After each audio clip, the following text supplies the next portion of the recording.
শুনবো না, আমি আমার নবীজির কথা শুনবো। আবু জাহেল বলেন, এত বড় দুঃসাহস কারো তো নাই এই মক্কা নগরীতে। আবু জাহেল নিষ্ঠুর পাষাণ এক পর্যায়ে রাগ হইয়া সন্ত্রাসী আবু জাহেল সুমাইয়াকে শেষরাইয়া ঘর থেকে বাহির করে মরুভূমির খোলা জায়গায় দাঁড় করাইয়া টাইনা টাইনা পরনের সবগুলো কাপড় খুলে ফেলেছে। যে কাপড়টা খোলা যায় না টাইনা টাইনা ছিঁড়ে ফেলেছে। একবারে উলঙ্গ করে পাগলিনী আমার নবীর আদরের আমার নবীর পাগলিনী সুমাইয়াকে উলঙ্গ করে দাঁড় করাইয়া ডাকতেছে, আবু জাহেল ও সুমাইয়া বল এবার তোরে কে রক্ষা করবে। সুমাইয়া চোখ দুইটা বন্ধ করে হাতটা এইভাবে বুকের উপর রেখে চোখের পানিগুলো গাল বেয়ে বেয়ে জর্জর করে ছাড়তেছে। আবু জাহেল ডাকে, মক্কার লোকেরা রে, দেখা যা আমার বাতিজার পক্ষের লোক সুমাইয়াকে উলঙ্গ করেছি। সুমাইয়া কান্দে, মাবুদ আবু জাহেল মক্কার মানুষ ডাকে আমারে দেখার জন্য, তোমারে একবারও ডাক দেয় না। মাবুদ আমি সুমাইয়া তোমারে ডাক দিলাম, তোমার বন্ধুর পাগলিনী সুমাইয়ারে দেখা যাও না। আমার আল্লাহ বলেন, সুমাইয়া রে আমার বন্ধুর ভালোবাসায় বেইজ্জতি হইতেছস, আমি আল্লাহ তোর দাওয়াত কবুল করলাম, আমি তোরে দেখবো। আবু জাহেল রাগ হয়ে গেছে, আল্লাহরে ডাকো দেখার জন্য, দাঁড়াও ভালো করে দেখাইতেছি। ঘরের ভিতরে যাইয়া বল্লম নিয়ে বেরিয়ে আসলেন আবু জাহেল। বল্লম নিয়ে এসে আমার নবীর পাগলিনী সুমাইয়া রে তল পেটের নিচে এত জোরে আঘাত করলো, সুমাইয়া চিত হয়ে জমিনে পড়ে গলাকাটা মুরগির মতো লাফায়, জিব্বাটা বাহির করে দিয়ে কান্দে, মাবুদ গো তোমার বন্ধুর পাগলিনী সুমাইয়ার জীবন যায় গো, দাওয়াত দিলাম দেখা গেলা না। আমার আল্লাহ ডাকে, জিবরাইল রে আমার বন্ধুর পাগলিনী সুমাইয়ার জীবন যায়, কাঁদতেছে দেখার জন্য, আমি আল্লাহ কেমনে খালি হাতে দেখবো রে, আমার জান্নাতুল ফিরদাউসটা উঠাইয়া দে, বন্ধুর পাগলিনী সুমাইয়ারে আমার জান্নাতুল ফিরদাউস দান করে দিলাম। এই নবীর পক্ষ ধরে হযরতে সুমাইয়া মহিলা হইয়া কবরে যাওয়ার সময় জান্নাতুল ফেরদাউস হাতে লইয়া ওই কবরের মধ্যে ঢুকেছে। আপনারা কি জান্নাত নিবেন না জাহান্নাম নিবেন? জান্নাত নেওয়ার রাস্তাই হলো নবী মুহাম্মদুর রাসূলুল্লাহর রাস্তা। শুধু জান্নাত নয়, আজকে যারা নবীর ভালোবাসায় বসে আছেন, আপনারা কি কেউ নবীজিরে দেখছেন? কেউ দেখছেন না? এই নবীর ভালোবাসা দেখেন নাই, বাংলার জমিনে বসে আছেন, এইভাবে আপনাদের মতো ভালোবাসায় নবীরে দেখে নাই হযরতে ওয়াসকরণী। 7 বছর বয়স নবীরে ভালোবাসে। কয় বছর? কিন্তু ওয়াসকরণী পিতাহারা হয়ে গেলেন। মার গলায় ধরে কান্দে, মাগো বাবা নাই, সংসার কেমনে চলবে? মা বলেন, বাবা চিন্তা করো না, আল্লাহ চালাবে। ওয়াসকরণী সম্পূর্ণ সংসারের দায়িত্ব নিতে হলো। 7 বছর বেড়া বকরি দুম্বা লইয়া পাহাড়ে পাহাড়ে যায়, বেড়া বকরি দুম্বা ছেড়ে শুধু গুনগুন গুনগুন করে গান গায়, দয়ার নবী মায়ার নবী গো, আপনি আমার জীবনের জীবন। বলুন, দয়ার নবী মায়ার নবী গো, আপনি আমার ওয়াসকরণী নবীরে দেখে নাই এই চোখে, শুধুমাত্র নবীর ভালোবাসার গান গাই, দিন যাই রাত্র যাই, মাঝে মাঝে পাহাড়ের চূড়ায় নিরিবিলি বসে নবীর ভালোবাসার গান গাই। এদিকে কারো কারো দুম্বা, কারো কারো বকরি বাগে থাপাইয়া নিয়ে যায়। মাঝে মাঝে বিচার যায় মায়ের কাছে, ও ওয়াসকরণীর মা, তোমার ওয়াসকরণীর বেড়া বকরি দুম্বা অনেকগুলি বাগে নিয়ে গেছে। মার কাছে বিচার গেলে, বাড়িতে আসলে ওয়াসকরণী জিজ্ঞেস করে, মা বাবা গো তোমার বেড়া বকরি দুম্বা বলে বাগে খাইছে, তুমি কইছিলা? মা আমি কাছে ছিলাম না, তাহলে খবরটা কি? ওয়াসকরণীটা ডাকে, মা গো আমি দেখেছি বাঘ আসছে গো মা, কিন্তু বাঘ আসে ঠিকই, আমার বকরির পাশে বাঘ নাকটা লাগাইয়া গো, নাক আমার বকরির গায়ে লাগাইয়া হাত লাগাই না। রে নবীর আশিকেরা গো, যেই নবীর আশিকে ওয়াসকরণী, তার বেড়া বকরি দুম্বা জংলার বাগে খায় না, নাক লাগাইয়া হাত লাগাই না। মা আমি দেখেছি ভাগ এসে আমার বকরি ছেড়ে দিয়ে অন্যের বকরি ধরে নিয়ে যায়। এ হলো নবীর ভালোবাসার পুরস্কার। মাগো কোনোদিন ভয় পাইও না, ওয়াসকরণীর বকরি জংলার বাগে খাবে না। ওয়াসকরণীর মধ্যে আছে নবীর ভালোবাসা, যেই নবীর সৃষ্টি না হইলে বাঘের সৃষ্টি হতো না। ওয়াসকরণী একদিন মাকে বললেন, মা আমাকে একটু অনুমতি দিবেন, আমি নবীর সাথে দেখা করে আসি। যাও বাবা, দেরি করো না, তাড়াতাড়ি আইসো। নবীজি বাড়ির সামনে চোখের পানি ছেড়ে ছেড়ে ডাকেন, আমার নবী আছেননি বাড়িতে? ও দয়ার নবী আছেননি বাড়িতে? ভিতর থেকে কে যেন বলে দিলেন, নাই নাই, নবীজি বাড়িতে নাই। ওয়াসকরণী দুইটা চোখের পানি আমার নবীর বাড়ির সামনে রেখে গেল। কি রাখলো? কি রাখলো? চোখের পানি। চলে গেলেন, মায়ের আদেশ, চলে যেতে হয়, দেরি করা যাবে না। কিছুক্ষণ পর আমার নবী, মায়ার নবী উপস্থিত। বাড়ির সামনে দাঁড়ায় নবী একটা চিৎকার মারছে, বাড়িতে কে আছো গো? আমার ওয়াসকরণী বুঝি আসছিল। আল্লাহু আকবার বলো।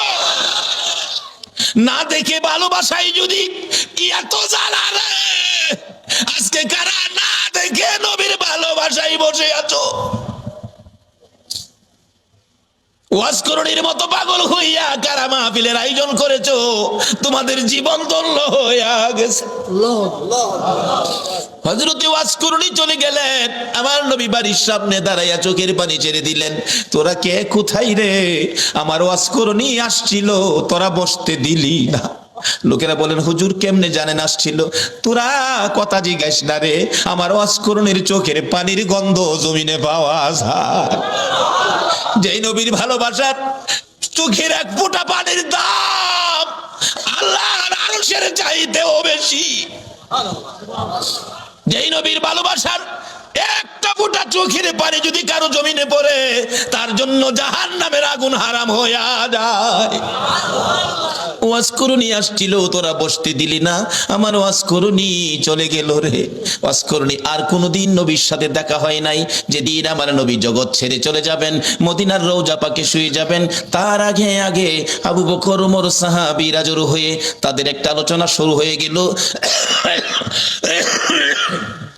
আমার নবী দুনিয়ার থেকে বিদায় হলে নবীজির জুব্বা মুবারক নিশ্চয়ই আবু বকর পাবে। আবু বকর আমার নবীকে বড় ভালোবাসতেন। আরেকজন বলেন, না আবু বকর পাবে না, সম্ভবত মেয়ের জামাই হযরতে আলী রাদিয়াল্লাহু তাআলা আনহু পাবেন। আরেকজন বলেন, না উমর পাইতে পারেন। আরেকজন বলেন, উসমান গনি বহু টাকা খরচ করেন, বহু দান করেন, নবীর ভালোবাসায় উসমান গনি পাবেন। এইভাবে আলোচনা শুরু হলে অনেকে মিলে আমার নবী উপস্থিত। কি নিয়ে তোমরা আলোচনা সমালোচনায় বসেছো? হুজুর ভাবতেছিলাম আপনার বিদায় পরে আপনার জুব্বা মুবারক ভাগি জানি কে হয়ে যায়। আমরা কেউ ভাবছি উমর পাবে, কেউ ভাবছি আবু বকর পাবে, কেউ ভাবছে উসমান গনি পাবে, কেউ ভাবছে হযরত আলী পাবে। আমার নবী দুইটা চোখের পানি জর্জর করে ছেড়ে দিয়ে কান্দে, সাহাবীরা রে আমার জুব্বা মুবারক তোমরা কেউ পাবি না, আমার জুব্বা পাবে আমার ওয়াসকরণী রে। সাহাবীরা একজন আরেকজনের দিকে তাকাই, এটা আবার কোন শব্দ নবীজি ব্যবহার করলেন? ওয়াসকরণী নামে কোনোদিন কাউরে আমরা দেখি নাই। কে সেই ব্যক্তি? জীবনে কোনোদিন আসতে দেখি নাই, আমাদের সাথেও দেখা হয় নাই। এটা কেমন পাগল রে, জীবনে দেখা নাই, জুব্বা পেয়ে গেল। আমার ওয়াসকরণী যদি নবীর ভালোবাসায় জীবনে দেখা নাই, নবীর জুব্বা পেতে পারে। আমার মন বলে আজকে যারা মিলাদুন নবীর আয়োজন করে এই নবীর ভালোবাসায় বসে আছো গো, আপনাদের সঙ্গে আমার নবীর স্বপ্নের দিদার হইয়া যাবে। আল্লাহ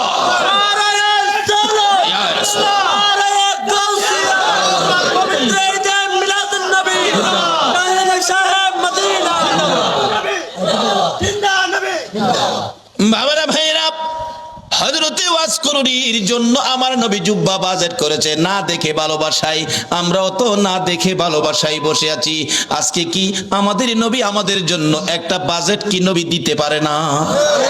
নবী যে বাজেট করতে পারে এই বিশ্বাস কি আপনাদের আছে? এটা কি মানেন? তাহলে আসেন, অনেক সময় আবার অন্যজনে প্রশ্ন করে বসবে এটার প্রমাণ কি নবী যে বাজেট দিতে পারে। বাস্তবে আসেন, একটা মদিনার ঘটনা। মদিনায় একটা নবীর আশিক ছিল। নবীর আশিকটা নবীজির রওজা পাকের পাশে পইরা থাকে, খায় না। মানুষে কয় তুই খাইতি না, মইরা যাবি তো। কয় খাইতাম না। কেন খাইতি না? যে নবীর বাড়িতে আইছি, নবী যদি খাওয়ায় তাইলে আমি খাবো, না হয় মইরা যাবো, খাইতাম না। রোজার পাশে বইটা রয়েছে। নবীজি স্বপ্ন যুগে একদিন বললেন, এই পাগল, তুই যে পাগলামি করতেছস, আমি খাওয়াইলে খাইবি, এখন কি আমার চুলাই কি রান্না হয়? পাগল কয়, রান্না টান্না বুঝি না, আপনি খাওয়াইবেন খামু, না খাওয়াইলে মরে যাবো। কি করব? নবীজি একদিন স্বপ্ন যুগে এসে 2টা রুটি, নবী পাক স্বপ্নে 2টা রুটি দিয়ে গেলেন। আচ্ছা বলুন, নবীজির স্বপ্ন কি স্বপ্ন না বাস্তব? বিশ্বাস করেন? তাইলে আপনি ইমানদার। যেই নবীর ওই রকম এক একজন ইমানদারের জন্য 10টা পৃথিবীর সমান একটা জান্নাতের বাজেট। নবীজির স্বপ্ন কি স্বপ্ন না বাস্তব? যদি কেউ নবীজিকে স্বপ্নে দেখেন, কোনো সন্দেহ নাই সরাসরি নবীকে দেখছেন, কারণ নবীর সুরত ইবলিশ ধরার ক্ষমতা নাই। 2টা রুটি নবী দিলেন। অনেক সময় স্বপ্নে আমরাও তো কিছু পাই, কিছু খাই, এরকম হয় না? হয় না? এক বেচারা স্বপ্নে দেখে চিকন চালের পোলাও, দেশি চাউল, দেশি মুরগির রান দেওয়ার আগে হাই খাইতাছে, স্বপ্নে খুব খাইতাছে। এবার যে মুরগির রানের তে গোস্ত ছুড়াই তো টান দিছে না, হাত গিয়া বাড়ি অলনি না হওয়া লাগছে। বাড়ি অলনি তো চিল্লানি মারছে, আমারে মাইরা লাইছে রে, মাইরা লাইছে। চিল্লানিতে কিন্তু হ্যার ঘুম ভাঙছে। ঘুম ভাঙছে পরে কই কি হয়েছে, কি হয়েছে? কই তুমি আমার নাক ভাঙ্গা লাইছো। কই দেখ, নাক ভাঙলে ভাঙছে, যে একটা খাউন খাইছি। বাড়ি অন্যি কয়, আমি পাশে এত খাউন খাইলে আমারে কইলা না কি খাইছি তো দেহি। তাড়াতাড়ি করে বাতি জ্বালাইছে, বাতি জ্বালাইয়া দেহে খাতা সিরা মুহ দিয়া থই রাখছে। তা আমরা স্বপ্নের খাউন হইলো খাতা সিরা। বলুন, নবীজির স্বপ্নে দেওয়া কি খাতা সিরা? আসুন না সেই নবীর পক্ষে যাই। আল্লাহু আকবার বলুন। ওই আশিক বলেন, পাগল বলেন, আমি 2 রুটি পাইয়া স্বপ্নেই খাইতে শুরু করলাম। খাইতে খাইতে 1.5 রুটি খাইলাম। অর্ধেক রুটি হাতে আমার ঘুম ভেঙে গেছে। ঘুম ভাঙ্গার পরেও দেখি, আল্লাহর কসম, নবীর দেওয়া স্বপ্নের রুটির 1.5 রুটি খাওয়ার পর অর্ধেক রুটি এখনো আমার হাতের মধ্যে আছে। বলুন, এই নবী এখনো উম্মতের কিছু দেওয়ার ক্ষমতা আছে কিনা? তাহলে আসুন সেই নবীর পক্ষে যাই, সেই নবীর দেখানো রাস্তাটার মধ্যে দাঁড়াই, তাহলে পাবো। নবীকে স্বপ্নে দেখলে এটা বাস্তব। একজন আল্লাহর ওলি, নামটা আমার খেয়াল নাই, খেয়ালে আসতে বসবো, উনি স্বপ্নে দেখে নবীজির সামনে বসা। নবীজি এভাবে দাড়ি মোবারকে খাও যাইতেছেন, এমন সময় একখান দাড়ি মোবারক ভাঙ্গা জমিনে পড়ে গেছে। ওই আল্লাহর ওলি কই, হাই হাই, নবীজির দাড়ি মোবারক জমিনে। তাড়াতাড়ি করে হাতে ধরে মুঠ করে মুঠের মধ্যে নিয়ে আসছেন। ওনার ঘুম ভেঙে গেছে। দেখি ঘুম ভাঙার পরও হাতের মুঠ বন্ধ। মুঠ খুলে দেখে নবীজির দাড়ি মোবারক। ছিল স্বপ্ন, এখন বাস্তব। হাই হাই, নবীজির দাড়ি মোবারক কই রাখবো, কোথায় রাখবো? জায়গা, ভালো জায়গা কই আছে? এখন না পাইয়া মাথার টুপির মধ্যে দিয়া সিলাই করে মাথায় রাখে। ওই আল্লাহর ওলি বলেন, নবীজির দাড়ি মোবারক আমার মাথায় থাকার কারণে দিনের বেলা রৌদ্রের মধ্যে রাস্তায় বাহির হলে মেঘের টুকরা এসে আমার মাথার উপর ছায়া দিত। আজকে সে নবীর পক্ষে যতদিন মুসলমান না যাবে, ততদিন পর্যন্ত বিপদ থেকে বাঁচতে পারবে না। বিপদ থেকে বাঁচার একটাই পথ, সেই পথটা হলো নবী মুহাম্মদুর রাসূলুল্লাহর পথ। যে নবী স্বপ্নে দিলে এখনো দিতে পারে, আচ্ছা সে নবীর পক্ষে আমরা যারা বসে আছি, নবীজিকে আমাদের কিছু দিতে পারে না? তাই বলতেছিলাম, ওয়াজ করুনি নবীর ভালোবাসায় কি পাইতেছে দেখেন, আর আপনাদের জন্য কি বাজেট। আমার ওয়াজ করুনিকে আমার জুব্বা মুবারক তোমরা দিয়ে দিও। আবু বকর উমর প্রশ্ন করে বসলেন, হুজুর ওয়াজ করুনি কে, কোথায় থাকে, পরিচয় কি? আমার নবী চোখের পানি ছেড়ে দিলেন, ও আমার সাহাবীরা শোনো, ওয়াজ করুনি পরিচয় হলো, নাম জিগাইলে নাম বলবে না, ঠিকানা জিগাইলে ঠিকানা বলবে না, কিন্তু বুঝবে কেমনে? তার হাতের মধ্যে সাদা অল্প একটু দাগ আছে, এই দাগটা দেখলেই বুঝবি ইনি হলেন আমার ওয়াজ করুনি। লম্বা ঘটনা। আবু বকর উমর লইয়া, মতান্তরে আবু বকর হযরত আলী কে লইয়া নবীজির জুব্বা মুবারক নিয়ে পাহাড়ে পাহাড়ে ঘুরে ওয়াজ করণীর খবর পাই না। বাবারা ভাইয়েরা, ও বাবারা ভাইয়েরা, আসুন না নবীর আশিক কিভাবে পরিচয় পাওয়া যায়। যাইতে যাইতে কোথাও পাই না। রাখালেরা রে, ওয়াজ করণী নামে কোনো পাগল তোমরা দেখছনি? রাখালেরা বলেন, আপনার নাম কি? আবু বকর। ও আবু বকর, ওয়াজ করণী চিনি না। ওই সামনের পাহাড়ের উপরে নির্জনে একটা পাগল বসে থাকে, নাম কি আমরা জানি না। দৌড়ে গেলেন, দুইজন প্রশ্ন করেন, আপনার নাম কি? ও আমার নাম জিগেলেন, আমি তো আল্লাহর বান্দা। তাইলে কিছুটা ইঙ্গিত পাওয়া গেছে। আরে আপনার নাম কি? আরে বাবা নামটা কি দরকার, আমি আল্লাহর বান্দা, আমি কি মিথ্যা বলছি? কয় না, নামটা বলেন। আমি আখিরি নবীর উম্মত। এমনি ওমর থাপা দিয়ে ডাইনি হাতে ধরছে। যে ডাইনি হাতে ধরেছে, ওয়াজ করণী চোখের পানি ছেড়ে দিয়ে চিৎকার মারছে, ওমর, আবু বকর রে, নিশ্চয়ই তোমরাই আমার আখিরি নবীর খবর নিয়ে আইছো। আমার আখিরি নবী ছাড়া আমার এই গোপন খবর কেউ জানে না। আমার নবীর খবর কি? আমার নবী বুঝি দুনিয়ায় নাই রে। ও আবু বকর, ওমর দুইজনে মিলে প্রশ্ন করেন, কিভাবে জানেন আপনি? কত সম্পর্ক ছিল, জীবনে কোনোদিন দেখে নাই। কারা গো? এই নবীর মিলাদুন নবীর আয়োজন করেছো, নবীর ভালোবাসার রশি মদিনার সাথে লাগাইছো, নিশ্চয়ই তোমাদের সাথে একদিন আমার নবীর স্বপ্নের দিদার হয়ে যাবে। আবু বকর ওমর ডাকে, ও ওয়াজ করনি? নাই রে, আমার নবী দুনিয়ায় নাই। এই জুব্বা মোবারক তোমার জন্য বাজেট করেছে। ওয়াজ করনি বলেন, আমার জন্য জুব্বা নিয়ে আসছো, এই জুব্বা আমি কেমনে রাখবো রে? আমার নবী নাই, আমি নবীর উম্মতের জন্য কি করব? আবু বকর ওমর প্রশ্ন করেন, আমরা আপনাকে কোনোদিন দেখি নাই, এত বড় বাজেট, এত বড় সম্পর্ক কিভাবে করলেন? আবু বকর ওমর দুইজনে প্রশ্ন করলে হযরতে ওয়াজ করনি ডাকে, আপনারা কি নবীকে ভালোবাসেন? আপনারা ভালোবাসার কি প্রমাণ আছে আমারে দেখান তো। কথা কয় না, কি প্রমাণ আছে? নবীজির উহুদের জমিনে দুইটা দান মোবারক ভেঙেছে, আপনারা কি জানেন? জানি। দেখি আপনারা হা করেন। হা করলে, ও আবু বকর উমর রে, নবীর দান নাই, তোমাদের মুখে দান দেখা যায় রে। কেমন ভালোবাসো? আমি ওয়াজ করণীর মুখের দিকে তাকাইয়া দেখো, আমার মুখে একটা দাঁতও নাই। যেদিন শুনেছি আমার নবীর মুখে দাঁত ভেঙেছে দুইটা, আমি পাহাড়ে বসে পাথর দিয়ে ভাঙলাম দুইটা। উপরের দাঁত ভেঙে ভাবলাম উপরের দাঁত না নিচের দাঁত, নিচের থেকে ভাঙলাম দুইটা। এই দুইটা না হইয়া যদি ডান দিকের হয়, ডান দিক থেকে ভাঙলাম দুইটা। ডান দিকের উপরে না হইয়া যদি বাম দিকের দুইটা হয়, বাম দিকের ভাঙলাম দুইটা। এইভাবে আমি ওয়াজ করনি নবীর ভালোবাসায় ভাঙতে ভাঙতে 32টা দাঁত ভাঙলাম রে। নবীর ভালোবাসায় সবগুলো শেষ করে দিলাম। এবার আবু বকর উমর বলেন, ও ওয়াজ করনি, বুঝেছি তোমার ভালোবাসায় নবী খুশি হইয়া তোমাকে জুব্বা মুবারক বাজেট দিয়েছে। ওয়াজ করণী জীবনে কোনোদিন আমার নবীর দেখা পায় না। এত দূর থেকে যদি ভালোবাসায় নবী পাকের জুব্বা মুবারক পাইতে পারে, আমরা বাংলার জমিন থেকে সত্যিকার অর্থে নবীর ভালোবাসা দিলে আমরা কি নবীর দিদার পাইতে পারি না? বাবারা, কোন নবী? যেই নবীর কথা মানার জন্য আমার আল্লাহ বলেছে কবর যাওয়ার আগে মুসলমান হও। মুসলমান কিভাবে হবেন? কোন কায়দায়, কোন আদর্শে মুসলমান হবেন? আল্লাহ বলেছে তোমরা আমার নবীর কথা মানো। কোন নবী? যেই নবী সকল সৃষ্টির জন্য রহমত। এখন এই নবীর কথা আপনারা মানা দরকার আছে কিনা? তাহলে কবরে গিয়ে পাইবেন খাউন, আর যদি না মানেন কবরে গিয়ে পাইবেন আগুন। কিভাবে আগুন, কিভাবে খাউন? আসুন আমি অল্প সময়ের মধ্যে এটা শেষ করতেছি, আপনাদের কষ্ট হইতেছে না তো? খাউন আর আগুন। নবীর কথা মানলে খাউন, না মানলে আগুন। মানলে আবু বকর, না মানলে আবু জাহেল। মানলে জান্নাতি, না মানলে দুজুকি। সহজ ওয়াজ। নবীর কথা মানবেন। আল্লাহ বলছে, আল্লাহর কথা রাইখা নবীর কথা মানতে রাজি আছেন? নবীজি একটা চিঠি নবীর পক্ষ থেকে আসছে আমাদের কাছে। নবীর একটা চিঠি আপনাদের সামনে দিলাম। প্রথম চিঠিটা হলো কাফা বিল মাউতি ওয়াইজান।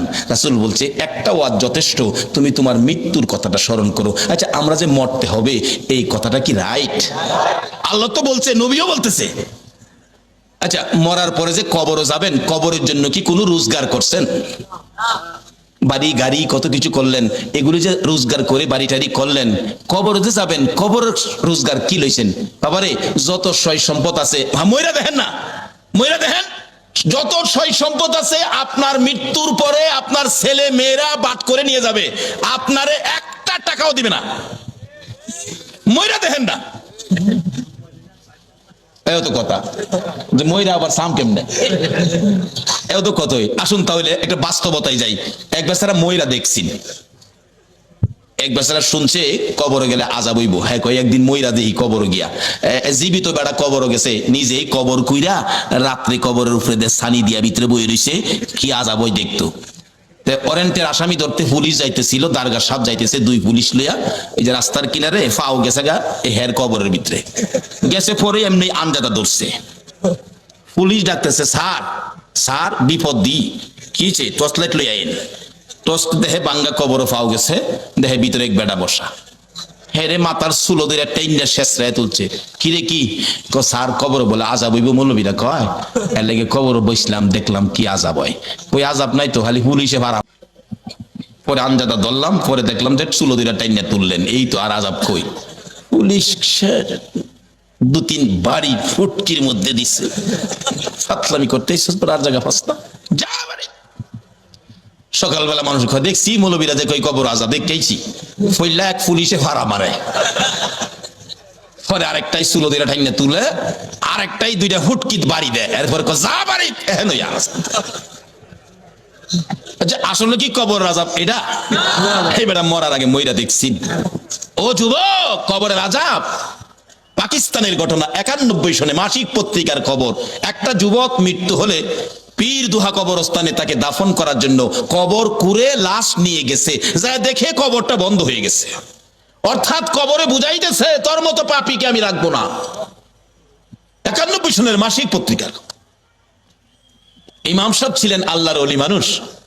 আল্লাহর ওলি আছে না দেশে? এখন তো ওলিদের মর্যাদা নাই, এখন ওলির দরকার পড়ে না, এখন ওলির কোন প্রয়োজন পড়ে না, যে যুগ পড়ছে। আবার মাঝে মাঝে দিহি পরে যখন বন্যায় সারা দেশ পানির নিচে নাইগা, তখন দেখছি রেডিও সেন্টারে গান দেয়, ওলি আল্লাহর বাংলাদেশ, কয় না, শহীদ গাজীর বাংলাদেশ, তাদের হস্তে রহম করুন আল্লাহ। এই লজ্জা করে না তাদের হস্তে তাদের দোয়া যে দাও? বিপদে বললে বুঝি ওলি দরকার পড়ে, এরপরে ওলি লাগে না। মুসলমানদের তিনটা শক্তি, একটা হলো তাওহীদ, আর একটা হলো রিসালাত, আর একটা হলো বেলায়াত। বেলায়েতের শক্তির হাতগুলি কত পাওয়ার, এই হাতগুলি কেন বন্ধ করা হলো? এই জন্যই বাংলার মুসলমান বিপদে পড়ল। তার আগে নবীর চিঠি হাতে নেন, নবীর চিঠি, আর দুনিয়াও মাজরাতুল আখিরা। বাবারে যুবক, দুনিয়ায় বন্ধুর চিঠি পাইলে 3 বার করে পড়ো বন্ধুর চিঠি, বান্ধবীর চিঠি পাইলে দরজা বন্ধ করে পড়ো ওই নবীর চিঠি পড়ো, যেই নবী 63 বছর জিন্দেগি উম্মতি উম্মতি বলে কানছে, এখনো সোনার মদিনায় শুইয়া শুইয়া আমার নবী 24 ঘন্টা উম্মতি উম্মতি বলে কান্দে। বলুন এই নবীর পক্ষে থাকা আমাদের দরকার আছে কিনা? বাবারা ভাইয়েরা, এই নবীর চিঠির মর্যাদা যদি দিতে পারেন ভাগ্য ভালো হয়ে যাবে। চিঠির মর্যাদা দিয়েছেন উমরের জীবনী খুলুন, হযরত উমর নবীর চিঠি নয়, নবীর আদুরের নাতি ইমাম হুসাইন রাদিয়াল্লাহু তাআলা আনহুর চিঠির মর্যাদা দিয়ে উমরের জীবন তো ধন্য হয়ে গেল। হুসাইনের চিঠির মর্যাদা দিয়ে যদি উমরের জীবন ধন্য হয়, নবীর চিঠির মর্যাদা দিলে বলুন আমাদের জীবন ধন্য হবে কিনা? উমর নবীর চিঠি নয়, আদুরের নাতি হুসাইনের চিঠির মর্যাদা কিভাবে দিয়েছেন? হুসাইন, ওমর যখন মদিনার রাষ্ট্রপতি, হুসাইন এবং ওমরের ছেলে আব্দুল্লাহ দুইজন খেলাধুলা করতে যায়, এক পর্যায়ে হুসাইন বলে ফেললেন ওমরের ছেলেরে, গোলামের বাচ্চা গোলাম। আব্দুল্লাহ কয়, হুসাইন আমারে গোলামের বাচ্চা গোলাম কইছেন? হ্যাঁ বুঝছেন, আমার বাবা রাষ্ট্রপতি। বাগেরে থাপ্পড় দেয়, চিনেন না আমার বাবারে। বাড়িতে গিয়ে কয়, আব্বা উমর কি? হুসাইন আমারে কয়, আমি বলে গোলামের বাচ্চা গোলাম। আপনি বলে বড় গোলাম, আমি বলে বাচ্চা গোলাম। ওমর হাসে, আব্বা আপনি হাসেন, বিচারটা করতে হবে। ওমর ডাকে, ও ও আব্দুল্লাহ, যার বিরুদ্ধে বিচার দিয়েছো তার বিচার করার ক্ষমতা আমার নাই। রে আব্দুল্লাহ, যেই নবী সেজদায় গেলে হুসাইন নবীর ঘাড় মোবারকে বসে থাকে, হুসাইন ঘাড় মোবারকে বসে থাকলে আমার নবী নামাজের তাসবিহ 5 বার 7 বার 9 বার 11 বার, হুসাইন নামে না। নবী চাইলেন নামাইতে, কেন? আল্লাহ নি প্রশ্ন করে বসে, বন্ধু গো, নামাজের সেজদায় গিয়ে নাতি কাঁধে লইয়া পড়ে আছো, নাতি পাইয়া কি আমি আল্লাহর কথা ভুলে গেছো? চাইছিলেন ঘাট থেকে নামাবেন, এমনি সময় আমার আল্লাহ বলেন, জিবরাইল রে, আমার বন্ধুর কানে খবর দে, হুসাইন আমার বন্ধুর ঘাড়ে বসা আছে, আমি আল্লাহর কাছে বড় ভালো লাগে, যতক্ষণ পর্যন্ত হুসাইন ইচ্ছা করে না নামবে রে, ততক্ষণ পর্যন্ত যেন আমার বন্ধু সেজদায় পড়ে থাকে। এই হুসাইনের বিচার করার ক্ষমতা আমি উমরের নাই। না বাবা, বিচার করতে হবে, যাও, জুমার দিন বিচার হবে মসজিদে নববীতে। ওমর রাষ্ট্রপতি মিম্বরে উঠে ঘোষণা দিলেন, হুসাইন আছেন? হ্যাঁ। আমার ছেলেরে গোলামের বাচ্চা গোলাম কইছেন? হ্যাঁ কইছি। তা আমি তো রাষ্ট্রপতি, আমি তো কোনো গোলাম না, আমারও গোলাম কইলেন, ছেলেরে বাচ্চা গোলাম কইলেন, কই গোলামি করলাম? ও ইমাম হুসেইন আঙ্গুল ইশারা করে বলে, ওমর, আমার সামনে বড় কথা কইেন না, আপনি কি আমার নানার গোলামি করেন নাই? ওমর দুইটা চোখের পানি গাল বেয়ে বেয়ে জর্জর করে ছেড়ে দিলেন। মসজিদে নববীর মুসল্লিরা রে, তোমরা কি শুনেছো হুসাইন আমাকে কি বলছে? শুনেছি। আমি বলে নবীর গোলামি করেছি? হ্যাঁ। হুসাইন পারবেননি এই কথাটা কাগজে লিখে দিতে? পারবো। আমি দেখছি যেটা পারবো না, আমার নানার গোলামি করেছে ওমর, তাই ওমরের ছেলেরে গোলামের বাচ্চা গোলাম গালি দিলাম। ওমর এই চিঠিখানি হাতে লইয়া ডাকে, মসজিদের নববীর মুসল্লিরা রে, আমি নবীর গোলামি করেছি, প্রমাণ দিয়েছে ইমাম হুসাইন, আমি ওমর আর কোথাও কোনো ভয় করি না। ওমর বলেন, হুসাইন বলেছে আমি নবীর গোলামি করেছি আর আমি ভয় পাই না, নবীর গোলাম হইয়া কবরে যাব। ও মুসল্লিরা, আমি ওমর যদি মৃত্যুবরণ করি, হুসাইনের চিঠির মর্যাদা দিলেন ওমর, আমি ওমর যদি মৃত্যুবরণ করি, আমার কাফনের ভিতরে ঢুকাইবার আগে হুসাইনের লেখা চিঠি রে, নবীর গোলামি করেছি, আমার হাতের মধ্যে দিয়ে, আমার হাতটা কাফনের মধ্যে দিয়ে দিও। আমার আল্লাহ কই, উমর রে, আমার নবীর আদরের নাতি হুসাইনকে ভালোবাসা দিলে, আমার নবী মদিনার রওজাত থেকে বলুন এই ভালোবাসার খবর পাইছে কি না? হুসাইনের চিঠির মর্যাদা দিয়ে ওমরের অবস্থা কি?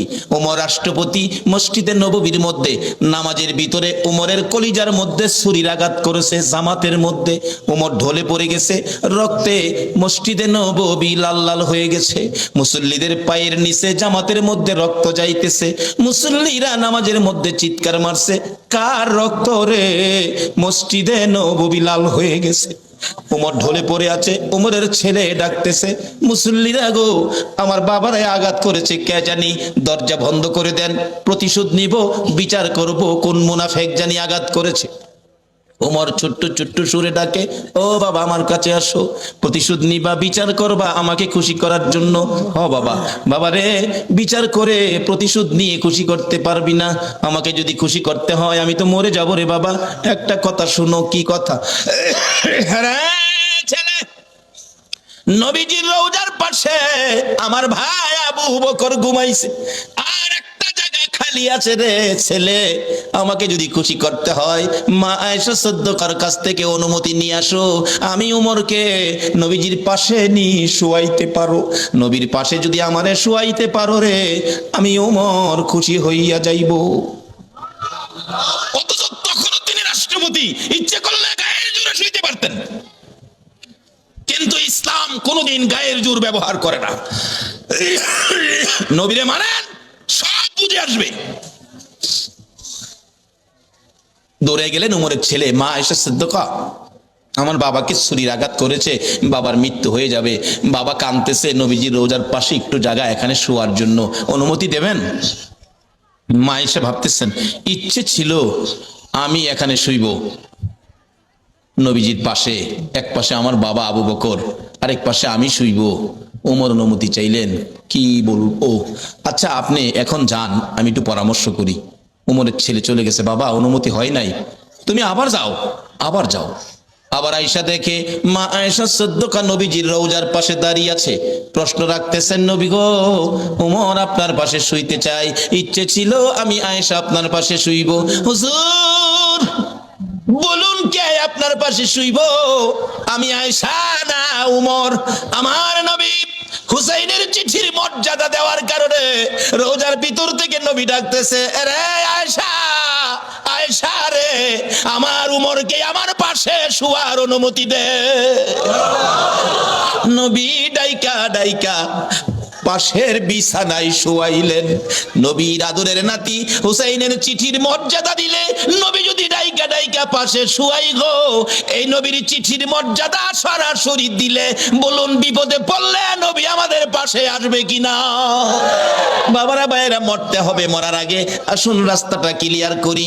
নবীর চিঠির মর্যাদা দেই। নবী বলেছে কাফা বিল মাউতি ওয়াইজান, একটা চিঠি হলো একটা ওয়াজ যথেষ্ট, মৃত্যুর কথা স্মরণ। আর একটা চিঠি হলো আদ-দুনিয়া ও মাজরাতুল আখিরা, এই জগৎ থেকে আখিরাতের বাজার আমাদের করতে হবে। কিন্তু দুনিয়ার বাজার করলাম, আখিরাতের বাজার নাই। মরে দেখেন আপনার কিছুই দুনিয়ার সঙ্গী নাই। আরে মা বাবার কথা মতো যে জন চলে না, বলুন বলুন, মা বাবার কথা মতো যে জন চলে না, আল্লাহ নবীজির দয়া তারা পাবি না। হায়রে আল্লাহ নবীজির। মা বাবাকে দুঃখ দিলে নামাজে রোজা যাই বিফলে, মা বাবাকে দুঃখ দিলে নামাজে রোজা যাই বিফলে, মার কলিজায় আঘাত দিলে খোদা সহে না, মার কলিজায় আঘাত দিলে খোদা সহে না, আল্লাহ নবীজির দয়া তারা পাবি না। হায়রে আল্লাহ নবীজির। মা একটা চিৎকার মারছে, রে কবিরাজ আমি মা রাজি আছি। একজন শুধু রাজি হইছে, বলুন এই ব্যক্তিটা কে? জোরে বলুন কে? কোন মা রে? আমার নবী বলেছে এই মায়ের পায়ের নিচে তোমার জান্নাত। বাবা রে, আর যাই করো না করো, মা বাবার মনে কষ্ট দিও না। মা বলেন কবিরাজ আমি রাজি আছি। কবিরাজ বলেন মা কেউ রাজি হলো না, আপনি কেন রাজি হলেন? মা দুঃখের কথাগুলো বুঝাইতে চাইতেছে, কবিরাজ রে, এই সন্তান যখন আমি মায়ের পেটে ছিল 10 মাস 10 দিন, কোন রাত সারা রাত আমি ঘুমাইতে পারি নাই, দাঁড়ায়া দাঁড়ায়া কাটাইছি।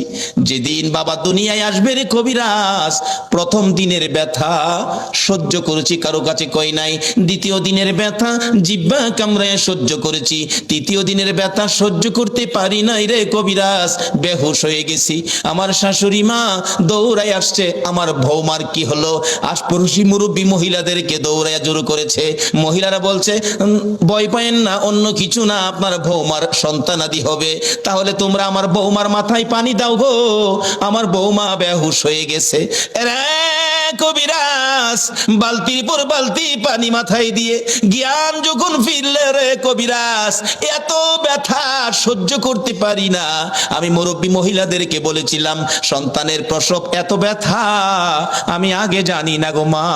ও মুরব্বী মা মহিলারা, আমার একটা দাও দাও, নিজের গলা নিজে কাইটা মৃত্যুবরণ করি, সহ্য করতে পারি না। দেখলাম মহিলারা দাও জাতীয় সবগুলো জিনিস ঘরের বাইরে ফালাইয়া দরজা বন্ধ করে দিয়েছে। আবার বলেছিলাম মহিলারা গো, আমার 2 টাকার বিষ কিনা দাও গো, সন্তানের প্রসবের এত ব্যথা আমি আগে জানি না। কবিরাজ মহিলার আমার মাথায় হাত বুলাইয়া বুলাইয়া বলছে মা পাগলামি করিস না, সন্তানের প্রসব এই ব্যথার কষ্ট আমরাও করেছি, সন্তানের মা হইলে এই কষ্ট করতে হবে রে মা। আল্লাহরে ডাকো, আল্লাহ আল্লাহ করো। এক একটা ডাক মারতাম রে কবিরাজ, ব্যথায় অসহ্য হইয়া আল্লাহ গো কইয়া।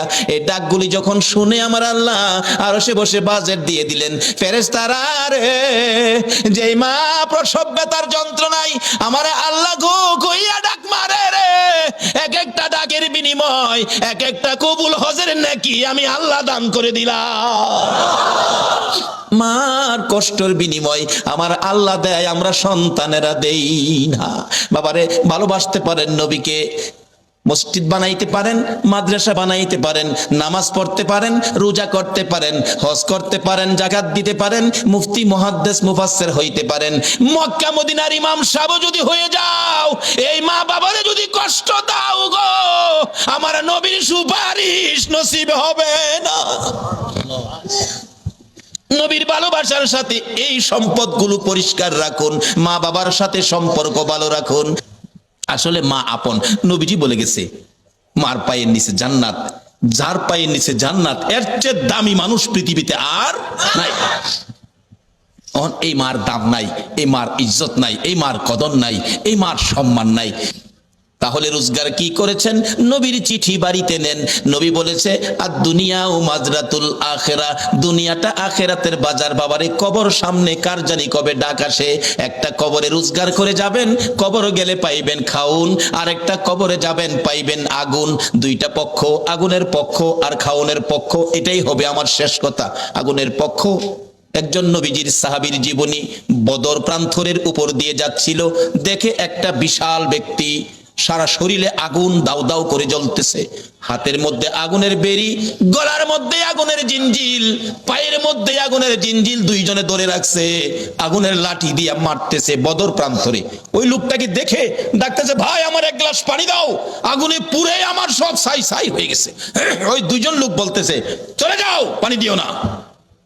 নবীজির সামনে হাজির, ইয়া রাসূলুল্লাহ, বদর প্রান্তরের উপর দিয়ে আসতেছিলাম, এই ঘটনা দেখলাম, ব্যাপারটা কি, ঘটনাটা কি?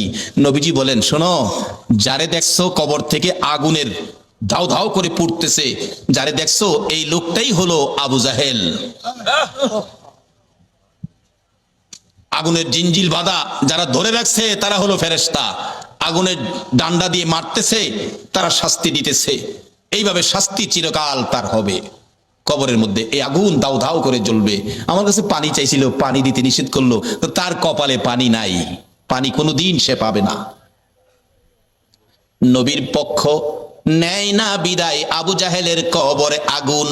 আর আপনারা যারা নবীর পক্ষ নিলেন, নবীর পক্ষে কবর গেলে কি এটাই হবে শেষ কথা?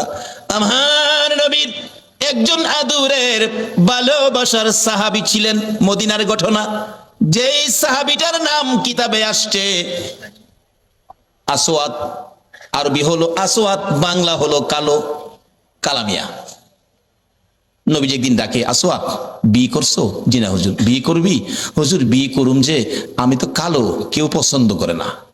নবী বলেন, আমি তোমার বিয়ের ব্যবস্থা করব। আচ্ছা, নবীর পক্ষে গেলে বলুন, নবী বিয়ের ব্যবস্থা করবে না?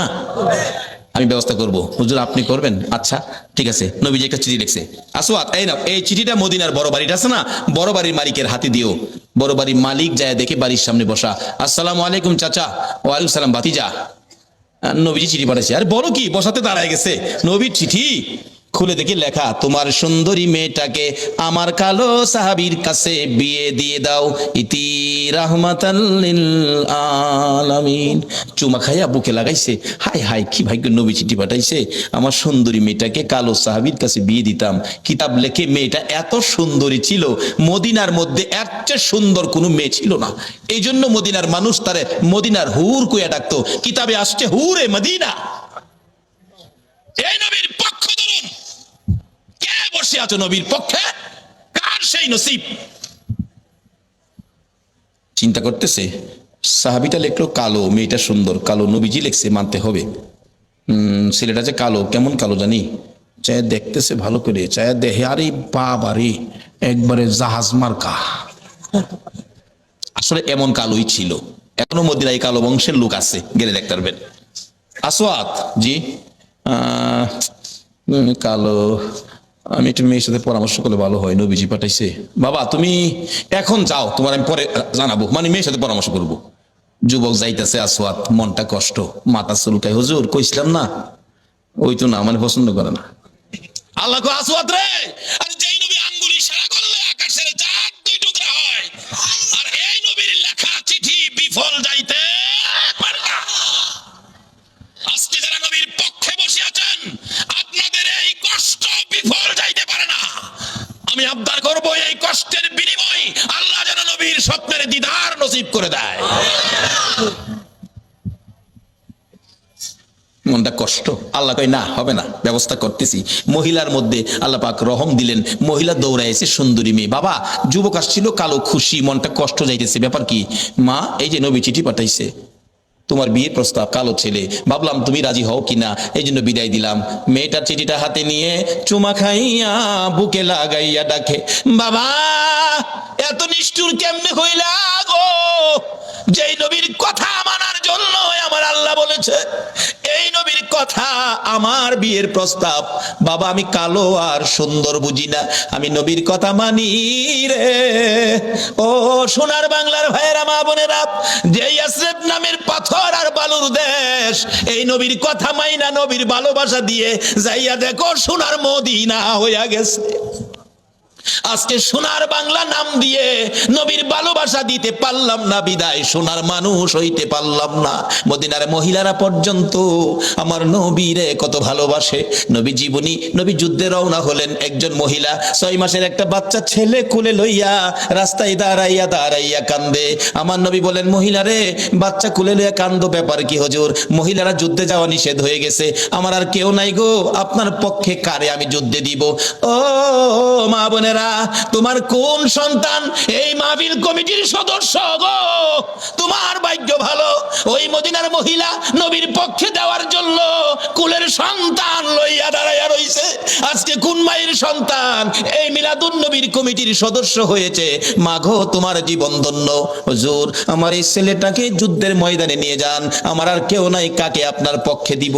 নবীজি হাসে, এ কি বললা তুমি? 6 মাসের শিশু, সে কি যুদ্ধ করতে পারবে, তীর মারতে পারবে? এবার ডাকতেছে মহিলাটা, হুজুর জানি সে পারবে না, কিন্তু আমার মনে বড় দুঃখ, না জানি নবীর গায়ে কেউ আঘাত করে গো নবী, আমার ছেলেটারে নিয়ে যান, তীর যদি মারতে নাও পারে, আমার মন বলে কাফের বেঈমানেরা যদি আপনার দিকে লক্ষ্য করে তীর মারে গো নবী, এই তীরগুলো আপনার গায়ে লাগার আগে আগে আমার ছেলেটারে তীরের সামনে তুলে ধরে রাখবে। তীর খাইয়া আমার 6 মাসের ছেলে দুনিয়া থেকে বিদায় হয়ে যাবে, আমি মায়ের কোনো দুঃখ থাকবে না, কিন্তু রাসূলের গায়ে যেন আঘাত না লাগে। মদিনার মহিলারা পর্যন্ত এইভাবে আমার নবীরে ভালোবাসতেন।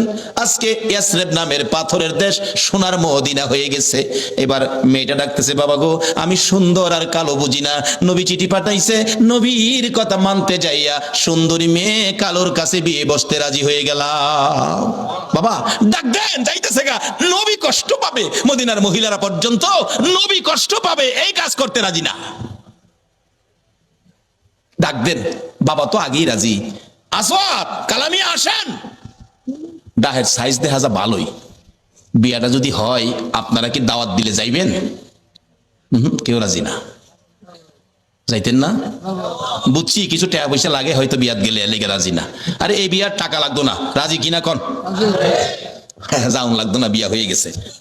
আসেন। আসসালামু আলাইকুম চাচা। ওয়ালাইকুম সালাম বাতিজা, কি ব্যাপার? বাবা আমার মেয়ে তো রাজি হইছে, করতে রাজি হইলে তো খুশির ব্যাপার। আল্লাহ রাজি হইতো না, রাজি করাইছি। নবীর পক্ষের বেইজ্জতি হতে পারে না, এটা আল্লাহ দেবে না। বাবা শুনেন, মহারণার টাকা আনছেন? আসওয়াদ কয়, মহারণার টাকা? নবীর চিঠি ছাড়া আমার কাছে আর কিছু নাই। আচ্ছা এই নবীর চিঠি থাকলে আর লাগে কিছু? নবীর চিঠি কিছু নাই। মেয়েটা কয়, বা আপনি না ধনী মানুষ, নবী যখন পাঠাইছে মনে হয় গরিব লোক, মহারণার টাকা দেওয়ার জন্য আপনি তাকে কিছু সাহায্য দেন। কেমন মেয়ে, বাবারে পরামর্শ দেয়, নবী খুশি হইব কোন কাজে, দেন নবী খুশি হইব, আল্লাহ খুশি হইব, সাহায্য, যৌতুক না সাহায্য। মেয়ের পরামর্শ দিলেন, আসওয়াদ নেন এটা মহারণা দিয়েন। আবার জিগাই, আসওয়াদ আজকে বিয়ে হলে একটা নতুন কাপড় কিনতে পারবি, টাকা আছে? ওই এমটি পকেট, একবারে খালি, কিছু নাই। দিবেন কিনা কন? না দিলে জামুগা, সাহস হেউস।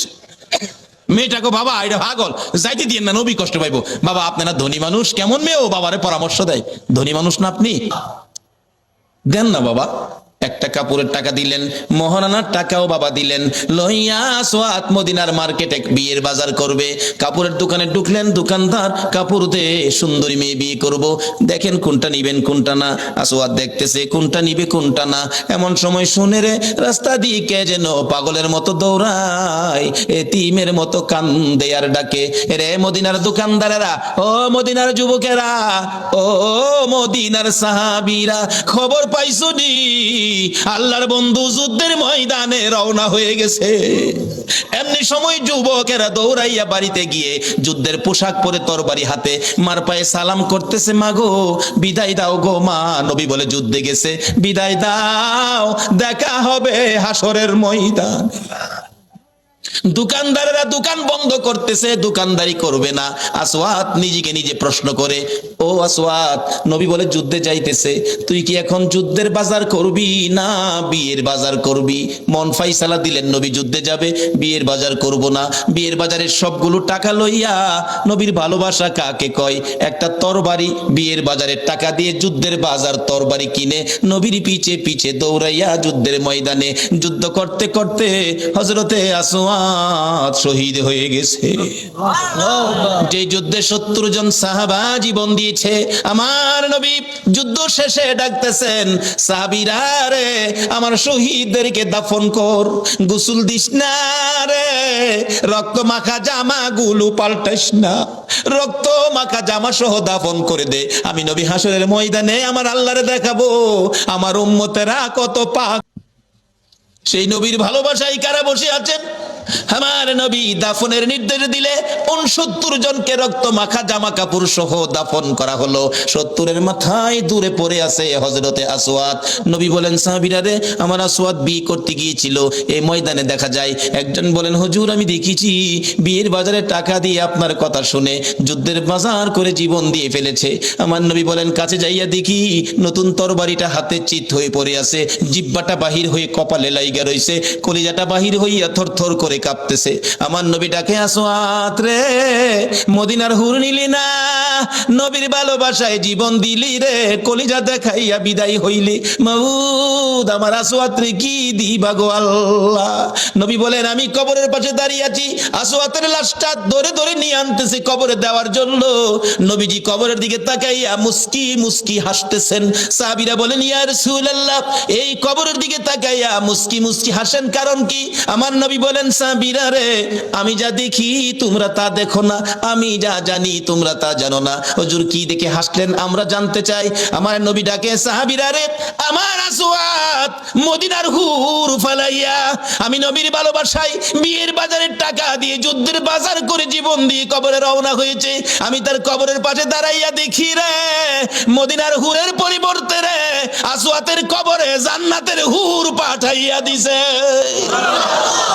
একটা পক্ষ হলো জান্নাতে খাউন, কবরের মধ্যে জান্নাতের হুর, আর একটা পক্ষ হলো কবর আগুন। যেই পক্ষটা নবীর দুশ্মন, এটার কবরে হবে আগুন, আর যেই পক্ষটা নবী ভালোবাসছে, নবীর পক্ষে ছিল, এই পক্ষটাই হবে জান্নাতের খাউন, আর কবরে হবে জান্নাতের হুর। বাবারা, কবরে যখন যাইতেই হবে, এই পক্ষটা ধরুন, যেই পক্ষটাই কবরে গেলে, যেই নবীর ভালোবাসাই কবরে গেলে দুনিয়ার হুরের পরিবর্তে জান্নাতের হুর কবর আসে, সেই পক্ষটাই হলো মিলাদুন নবীর পক্ষ, সেই পক্ষটাই হলো ঈদে মিলাদুন নবীর পক্ষ, সেই পক্ষটা হলো এই নবীর ভালোবাসা, এই নবীর কথাগুলো মানা। আল্লাহ আমাদের সকলকে এই নবীকে ভালোবাসা, এই নবীর কথা মানার তৌফিক দান করুক। সকলে বলুন আমিন। আসুন দেখি কার ইমানি শক্তি কত। ওই নবীর উপর দুরূদ সালাম মদিনা পাঠাইতে আপনারা কে কে রাজি? আসুন নবীর উপর দুরূদ সালাম মদিনা পাঠাইয়া, নবী সালাম আলাইকা ইয়া রাসূল সালাম আলাইকা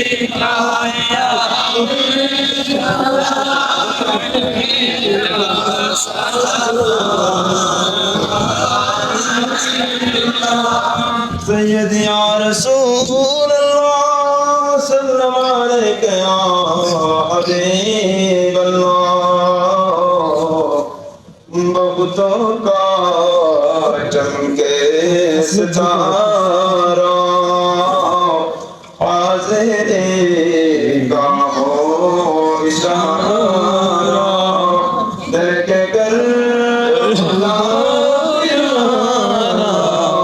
करता है कौन तुम्हारा या नबी सलाम अलैका या रसूल सलाम अलैका या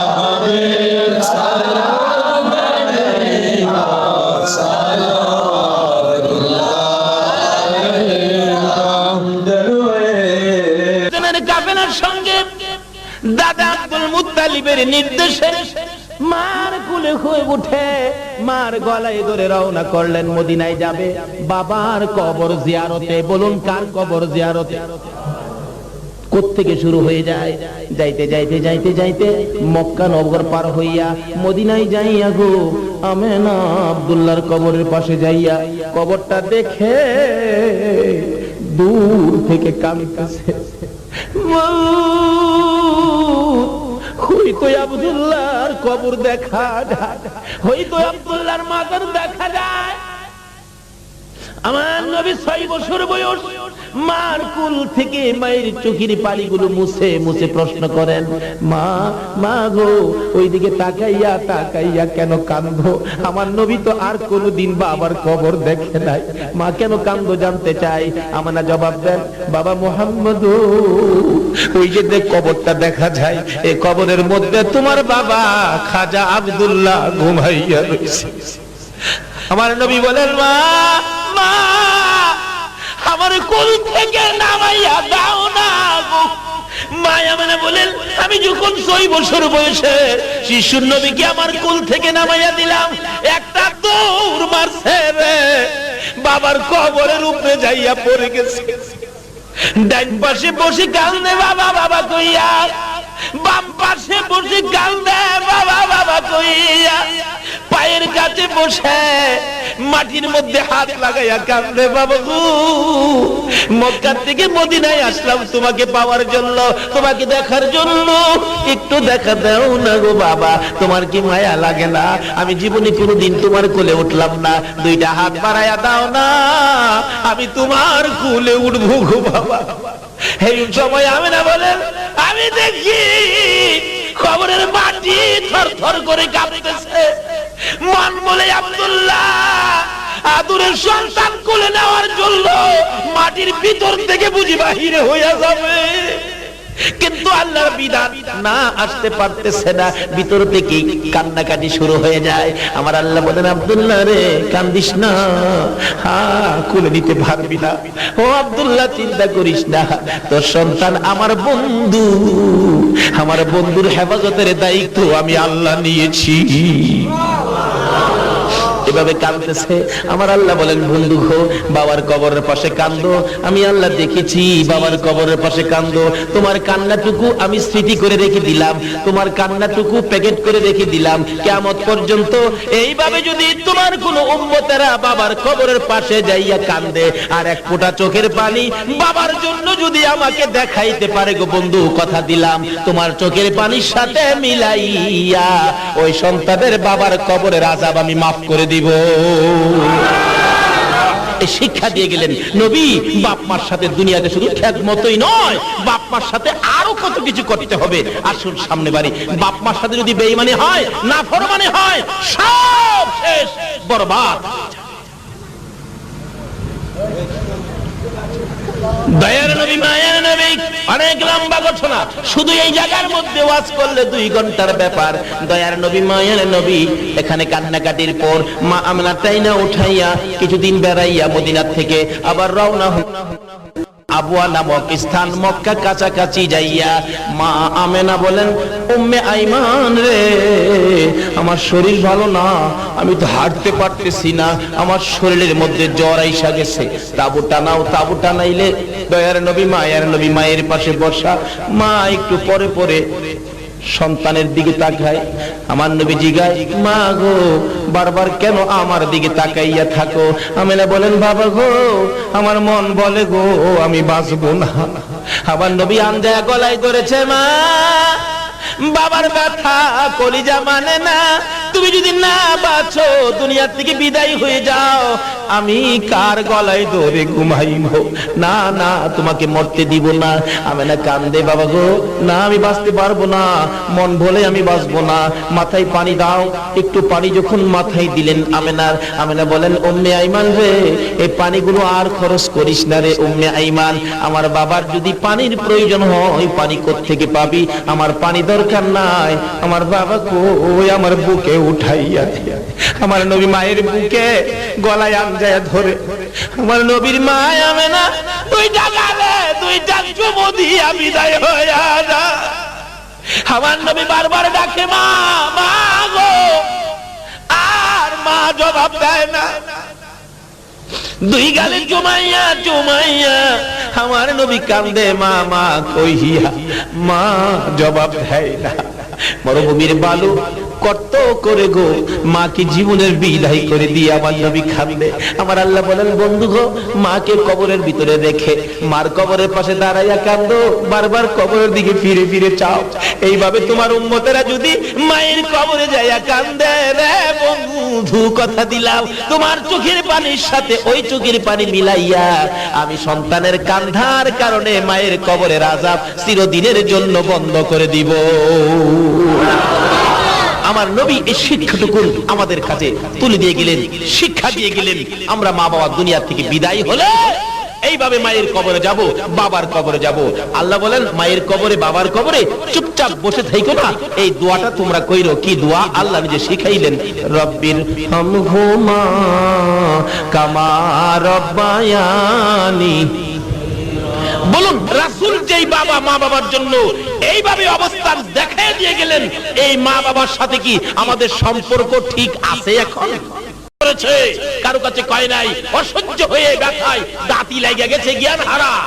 তখন শাশুড়ি দেখেছে আমার বৌমা এই অবস্থায়, নিশ্চয়ই ডাক্তার খবর দাও তো, বাচ্চা বুঝি হবে।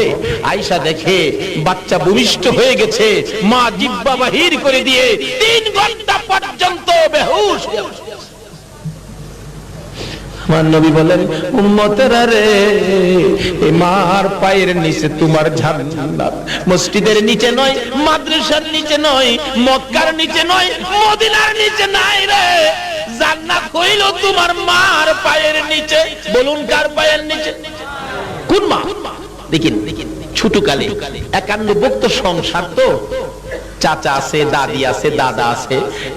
আপনারা আমরা যখন মায়ের প্রথম সন্তান দুনিয়াতে আসছে, মা দেখবেন বাচ্চাটারে কোলে নিয়ে খাইতে বসছে, চাচি আম্মা খাইতে বসছে, ফুফু আম্মা বসছে, দাদি বসছে, খালাম্মা ছিল বেড়াইতে, খালাম্মাও খাইতে বসছে। হঠাৎ করে আমরা মায়ের কোলে মাত্র আদি ছটাক পায়খানা করে দিছি। করেন নাই মায়ের কোলে পায়খানা? আদি ছটাক। তখন তো 50 গ্রাম ছিল না, আদি ছটাক পায়খানা। একটু গন্ধ লাগছে, ফুফু আম্মা কয় হু হু পায়খানার গন্ধ, খাওয়া যাবে না। চাচি আম্মা কয় হু হু সর্বনাশ। খালাম্মা কয় হাই হাই, কেন আইছিলাম? দাদি তো হু হু হু করে করতে বাইরে গেছে। সবাই নাকে কাপড় দিল, কিন্তু একটা মহিলা পায়খানাটারে কাপড় দিয়ে প্যাকেট করছে। প্যাকেট ফিরে পাশে রাইখা বাবারে বুকে চাপাইয়া ভাত খাইতেছে, একবারও নাকে কাপড় দেয় না। বলুন তো এই মহিলাটাকে? এই মায়ের পায়ের নিচে জান্নাত। আরে মা বাবার কথা মতো যে জন চলে না, কন্যা, মা বাবার কথা মতো যে জন চলে না, আল্লাহ নবীজির দয়া তারা পাবি না। হায়রে আল্লাহ নবীজির দয়া। মা বাবাকে দুঃখ দিলে নামাজ রোজা যাইবি বলে, মা বাবাকে দুঃখ দিলে নামাজ রোজা যাইবি বলে, মার কলে যায় আঘাত দিলে খুদা সহে না, মার কলে যায় আঘাত দিলে খুদা সহে না, আল্লাহ নবীজির দয়া তারা পাবি না। হায়রে আল্লাহ নবীজির দয়া। মা বাবা অতি আপন, মা বাবার করো যতন, মা বাবা অতি আপন, মা বাবার করো যতন। 3 কথার শান্তি পায়া বুইলা যায় না, 3 কথার শান্তি পায়া বুইলা যায় না, আল্লাহ নবীজির দয়া তারা পাবি না। হায়রে আল্লাহ নবীজির দয়া। সব বরবাদ। নামাজ, রোজা, হজ, যাকাত, টুপি, দাড়ি, পাঞ্জাবি, মুফতি, মুহাদ্দিস, মুফাসসির, বক্তা সাহেব, মাওলানা সাহেব, হাজী সাহেব, গাজী সাহেব, মক্কা মদিনার ইমাম সাহেব যদি হও, এই মার কলিজায় যদি আঘাত দাও, আল্লাহর কসম জান্নাতে যাওয়া হবে না। আমার নবী বলেছে, জান্নাত কোথায় বলুন? কার পায়ের নিচে? আরো জোরে, হাই হাই। মা মা, কত মজার ডাক, একটা অক্ষরে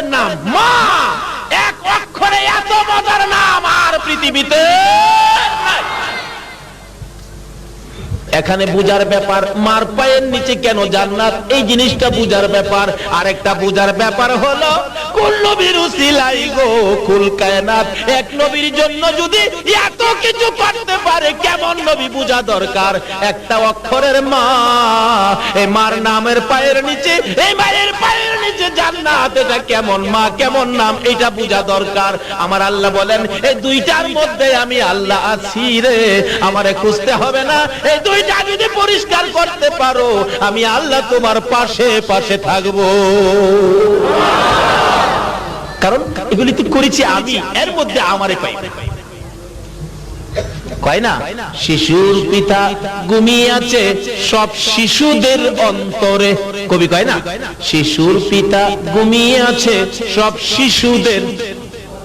একটা বাচ্চা শিশু, সেও তো পিতা, কি বলেন পিতা না? কেন?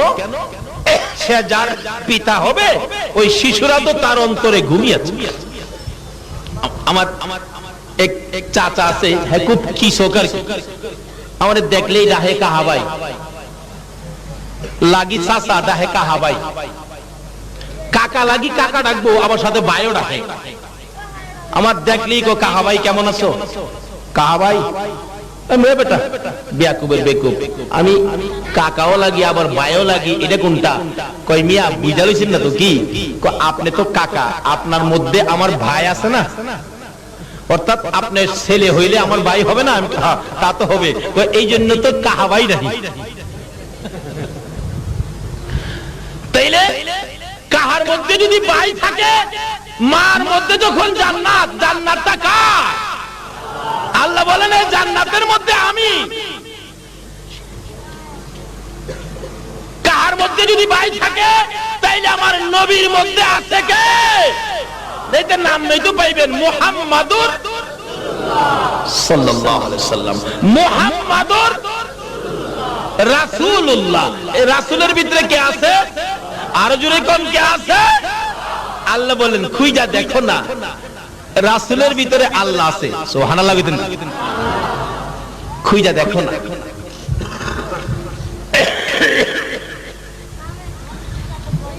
এখন বলুন, নবীজি বলছে কার পায়ের নিচে জান্নাত?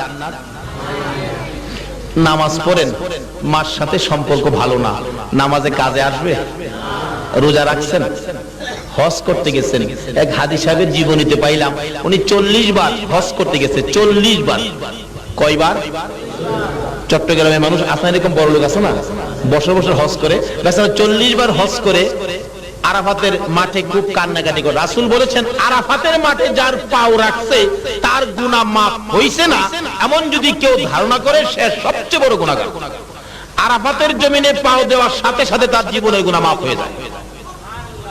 কিন্তু 40 বারের মাথায় খুশির কান্দা কান্দে, ই আল্লাহ গো 40 বার আমি হজ করেছি। আমার আল্লাহ বলেন তোমার হজ দেখেছি, কবুল করি নাই। হ্যাঁ 40 বার হজ করলাম, দেখছেন কবুল করেন নাই। দাহে কেন কবুল করেন নাই? কারণ জানতে চাই। আমার আল্লাহ বলেন বান্দারে একদিন তোর মারে সাধারণ একটা ব্যাপার, সাধারণ একটা জিনিস লইয়া মার সাথে কথা কাটাকাটি করে একটা লাঠি মাইরা ঘরের বাইরে ফালাইয়া দিস। তোর মা গলা কাটা মুরগির মতো লাফাইয়া লাফাইয়া কলিজাটা ফাইটা গেছিল। আমার কাছে বিচার জানাইয়া তোর মা দুনিয়া থেকে বিদায় হয়েছে। হাজি 40 বার কেন? 40,000 বার যদি হজ করো রে, একটা হজও আমি আল্লাহ কবুল করব না। আবার রাসূল বলছে উম্মতেরা রে, তোমার মা বাবার চেহারার দিকে তাকাও, একবার যদি মার দিকে বাবার দিকে যদি মায়ার নজরে একবার তাকাইতে পারো রে উম্মতেরা, একটা কবুল 7টা উমরা হজের সওয়াব দেওয়া হবে।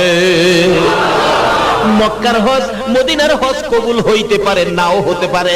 আমার নবী বলেছেন মায়ের চেহারার দিকে তাকারে, বাবার চেহারার দিকে তাকাও। মায়ের নজরে তাকাইয়া যদি বাবা কইয়া ডাক মারো, বাবা যদি খুশি হইয়া যায়। মারে যদি মা কইয়া ডাক মারো, মা যদি খুশি হইয়া যায়। রে বাবা যুবকের দল, আমার নবী বলেছে মায়ের দিকে মায়ের নজরে তাকাইয়া মা কইয়া ডাক মারছো, মা যদি খুশি হয়ে যায়। আমার রাসূল বলছে একটা কবুল 7টা উমরা হজের সওয়াব পায়া গেছো।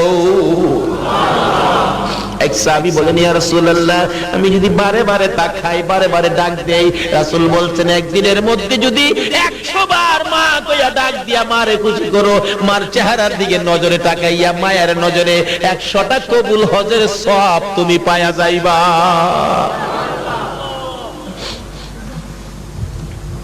আজকে এই মার দাম নাই, এই মার ইজ্জত নাই। মিয়া কি করে দেখেন না, আপনাদের এলাকায় হয়তো বা এরকম নাই, না থাকাটাই ভালো। দোয়া করি না হোক। আমাদের এলাকায় এরকম কিছু আছে। একটা ছেলে হয়েছে, খালি একটা ছেলে হওয়ার পরে ছেলেটার বাবা মারা গেছে, এরকম হয় না অনেক সময়? মা বাচ্চাটারে কুলে লিয়ে কান্দে, প্রভু গো আমার এই বাচ্চাটা জীবনে বাবা কইয়া ডাক দিতে পারবে না, একটু বড় হইলে তো জিগাইবো মা আমার বাবা কই। আমিও যদি বাচ্চাটার পাশে না থাকি, বাচ্চার দুঃখটা কে দেখবে? এই একটা বাচ্চার দিকে তাকাইয়া মা বিবাহ বসলেন না।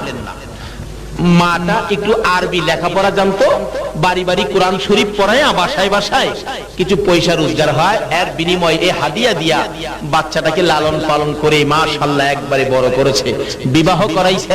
একটা শ্বশুর বাড়ি যায় 2 দিন পর পর। মা একদিন জিগায়, বাবা আব্দুল খালেক তোমার শাশুড়ি শ্বশুর তোমারে কেমন আদর করে বলো তো? ছেলেটা বলে আম্মু আমার শ্বশুর শাশুড়ি খুব আদর করে। বাবা বাবার আদর পাও নাই বিদায় একটা শ্বশুর দেখে তোমারে বিয়া করাইছি আদরের জন্য।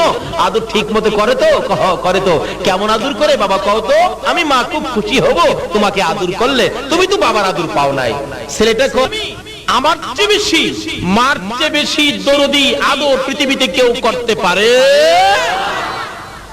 দুনিয়াতে মার চেয়ে আপন নাই, কবর মিজান হাসর ফুলচিরাতে নবীর চেয়ে আপন নাই। হাসরের জমিন যেদিন কায়েম হবে গো, আমার আল্লাহ বলবেন জিবরাইল আমার বন্ধু কোথায় রে? আমার বন্ধু না আসা পর্যন্ত বিচারের কাজ শুরু হবে না। জিবরাইল বেরিয়ে যাবেন আমার নবীর তালাশে, ঘুরতে ঘুরতে ঘুরতে ঘুরতে যাইয়া দেখবে ফুলচিরাতের কিনারে আমার নবী দাঁড়াইয়া দাঁড়াইয়া কান্দে। জিবরাইল ডাকবেন ইয়া রাসূলুল্লাহ বিচারের কাজ শুরু হবে, আসুন। আমার নবী জবাব দিবেন না, আবার ডাক দিবেন ইয়া রাসূলুল্লাহ বিচারের কাজ শুরু হবে, আসুন। নবী জবাব দিবেন না। 3 বারের মাথায় নবীজি মুখটা যখন ফিরাবে, জিবরাইল দেখবে আমার নবীর চোখের পানি পড়তে পড়তে 2টা সাইড কালো হইয়া গেছে। জিবরাইল দেখবে আমার নবীজির 2 পাশে কাদা মাটি লাইগা রইছে। জিবরাইলকে চিৎকার মারবেন ইয়া রাসূলুল্লাহ চোখের 2টা সাইড কালো কেন? আরে কাদা মাটি কেন? আমার নবী জবাব দিবেন জিবরাইল লক্ষ লক্ষ বছর নুরানি রুহানি জগতে উম্মতের জন্য কাঁদছি, 63 বছর জিন্দেগি দুনিয়ার জমিনে কাঁদছি, মদিনার রওজায় শুয়ে শুয়ে রে জিবরাইল উম্মতের ব্যথায় কাঁদতে কাঁদতে চোখের পানিতে মদিনার রওজার মাটি কাদা হইয়া আমার 2 পাশে কাদা লাইগা গেছে। আমার আল্লাহ জবাব দিবেন জিবরাইল রে আমার বন্ধুর চোখের 2টা সাইড কালো হওয়ার কারণ হলো উম্মতের মায়ায় কাঁদতে কাঁদতে আমার বন্ধুর চোখের 2টা সাইড কালো হইয়া গেছে। জোরে জোরে কন্যা সুবহানাল্লাহ। জিবরাইল বলবেন ইয়া রাসূলুল্লাহ চলুন বিচারের কাজ শুরু হবে। আমার নবী একটু যাবে, আবার প্রশ্ন করবে জিবরাইল রে আমার উম্মত নি জাহান্নামে দিয়া দেয়, আমি বিচারের কোর্টে যাইব না রে জিবরাইল, না জানি আমার বিচার আমার উম্মতের বিচার না জানি রে আমার উম্মতের বিচার জাহান্নামে ডিক্লার হয়ে যায়। আবার দৌড়া যাই আমার নবী আরশের নিচে সিজদায় পড়ে যাবে। আমার আল্লাহ বলবেন বন্ধু মাথা উঠাও, কথা দিলাম গো তোমার একটা উম্মতই আমি জাহান্নামে দিব না। আমার আল্লাহ বলবেন বন্ধু মাথা উঠাও, তোমার উম্মত একটাও জাহান্নামে দিব না। আমার নবী বলবেন, প্রভু গো, জাহান্নামে যদি না দিবা তাহলে হিসাবের খাতাগুলো কই? হিসাবের খাতাগুলো আমি নবীর হাতে উঠাইয়া দাও, আমি নবী শান্তি পাবো। আমার আল্লাহ জিজ্ঞেস করবেন, বন্ধু গো, হিসাবের খাতা কেন আপনার কাছে দিব? মাবুদ, আমার গুনাহগার উম্মতের গুনার খবর অন্য নবী রাসূলেরা যেন জানতে না পারে। আমার আল্লাহ বলবেন, বন্ধু গো, অন্য নবী রাসূলেরা তোমার উম্মতের গুনার খবর জানলে তুমি লজ্জা পাইবা, আমি জানি। সেই জন্য অন্য নবী রাসূল জানবে দূরের কথা, আমি তোমাকেও জানতে দিব না। তোমার উম্মতের গুনাহ আমি আল্লাহ maaf করে দিব। দয়ার নবী, মায়ার নবী, ক্ষান্ত হবেন, একটু শান্ত হবেন, দৌড়াদৌড়ি করবেন। আমার উম্মত গুলো কই? উম্মত গুলো একসাথে জমায়েত করবেন। আমার আল্লাহ বিচারের কাজ শেষ করে বলবেন, বন্ধু গো, এবার আপনার উম্মতের বিচার শুরু হবে। আমার নবী দুইটা চোখের পানি ছেড়ে দিবেন। আমার উম্মতের সামনে আমার উম্মতের বিচার আমি সইতে পারবো না। তুমি কি বিচার করবা গো? আমি নবী সামনে দাঁড়াইলাম, বিচার করো। আমার আল্লাহ বলবেন, বন্ধু আসো, তোমার উম্মতের বিচার করব। বিচারের কোঠে যাইয়া কাছাকাছি হলে আপনারা দিন ডেকে ডেকে বলবেন, ইয়া রাসূলুল্লাহ, উপায় নাই, বিচারের জন্য আইসা পড়ছে। আমার আল্লাহ বলবেন, না বন্ধু, কান্নাকাটি করবেন না, আপনার উম্মতের বিচার আমি সহজ করে দিব। কি সহজ করবেন? আপনার উম্মতেরা নামাজ পড়েছে হো, রোজা রেখেছে না খাইয়া হো, তাইলে এখন আপনার উম্মতের না খাইয়া যখন রোজা রাখছে, এখন আপনার উম্মতের খানার টেবিলে আগে বসাইয়া দেন। আপনারা খানার টেবিলে বসবেন, একটু খাবেন, আবার টেনশন করবেন না জানি কি বিচার হয়। আমার নবী বলবেন, খা রে, আমি রাসূল থাকতে জাহান্নামে নিতে দিব না। আমার আল্লাহ বলবেন, বন্ধু গো, কিসের কান্দা কান্দো? মাবুদ, আমার উম্মতেরা খায় না বিচারের ভয়ে। আমার আল্লাহ বলবেন, বন্ধু গো, তোমার উম্মতের বিচার আমি খানার মধ্যে শেষ করে দিলাম। সেই নবীর উম্মত হইয়া আজকে রাত্র কাটাইয়া দিলাম।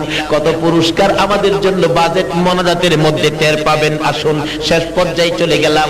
মা দুঃখিনী বড় কষ্ট পাইয়া চোখের পানি ছেড়ে দিয়ে বললেন, বাবা গো, এ কি বললি? আমার চেয়ে বেশি আদুর কি তোরে কেউ ঘোরায়? বাড়ি বাড়ি হাদিয়া পায়, কত টাকা আমার খরচ চালাই।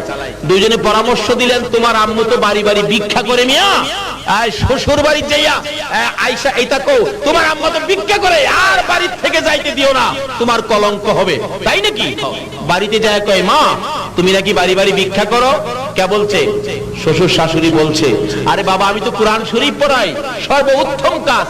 কয় না, তুমি নাকি বাড়ি বাড়ি ভিক্ষা করো, আজ থেকে নিষেধ দিলাম, বাড়ির থেকে বাহির হইতে পারবা না। যদি বাহির হও, তোমার ঠ্যাং গুলি ভেঙে দিব। এই বাঙালি আছে না বাংলাদেশ?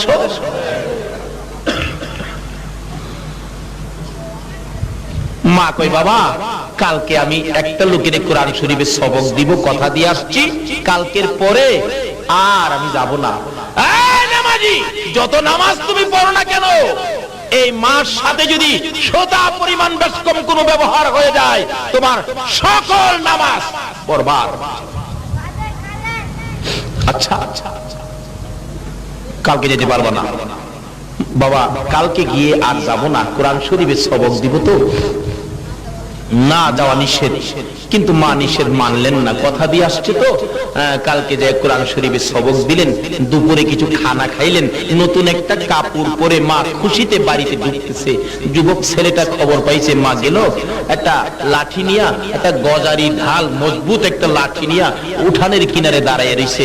মা যেই খুশি মনে উঠানে বাড়ির ভিতরে ঢুকছে, এত জোরে গজারি দিয়ে আঘাত করেছে, কোমরের হাড্ডি ঠাস করে ভেঙে গেছে। দক্ষিণী মা ডান দিক তাকাই, বাম দিক তাকাই, কেউ নি দেখছে। ছেলে মারছে, মা কারো কাছে বলবে না। হঠাৎ করে দেখে দুইটা মহিলা দৌড়ায় আসতেছে। এ কি করলো গো? এ মায়ের গায়ে কিভাবে আঘাত করলো? যেই মা এত কষ্ট করেছে আমরা দেখেছি। কাছাকাছি আসলে মা দুইটা চোখের পানি ছেড়ে দিছে। মহিলারা, রে আমার হাড্ডি ভেঙে গেছে রে, আমার জীবনের স্বাদ মিটা গেছে রে, আমি হাঁটতে পারি না, বসতেও পারি না রে, দাঁড়াইয়া থাকতে পারি না, আমার বিছানায় শুয়াইয়া। দুইটা মহিলা ধরে ধরে বিছানায় শোয়াইয়া দিল, ব্যথায় অস্থির চিল্লাইতেছে, একটা ট্যাবলেট পর্যন্ত কিনে দিল না। রাত্র 12টা বাইজা গেছে, মা কান্দে, ও আদুরের সন্তান, আঘাত করেছো দুঃখ নাই, একটা ট্যাবলেট পর্যন্ত কিনে দিলা না তাও দুঃখ নাই। রাত্র 12টা বাজে, একবারে যদি আমি মায়ের পাশে আসতি, আমার মা কইয়া ডাক মারতি, একবার আমার কাছে আইসে আমার মা কইয়া যদি ডাক দিতি, আমার সকল ব্যথা দূর হইয়া যাইত। আসলো না, ডাক দিল না।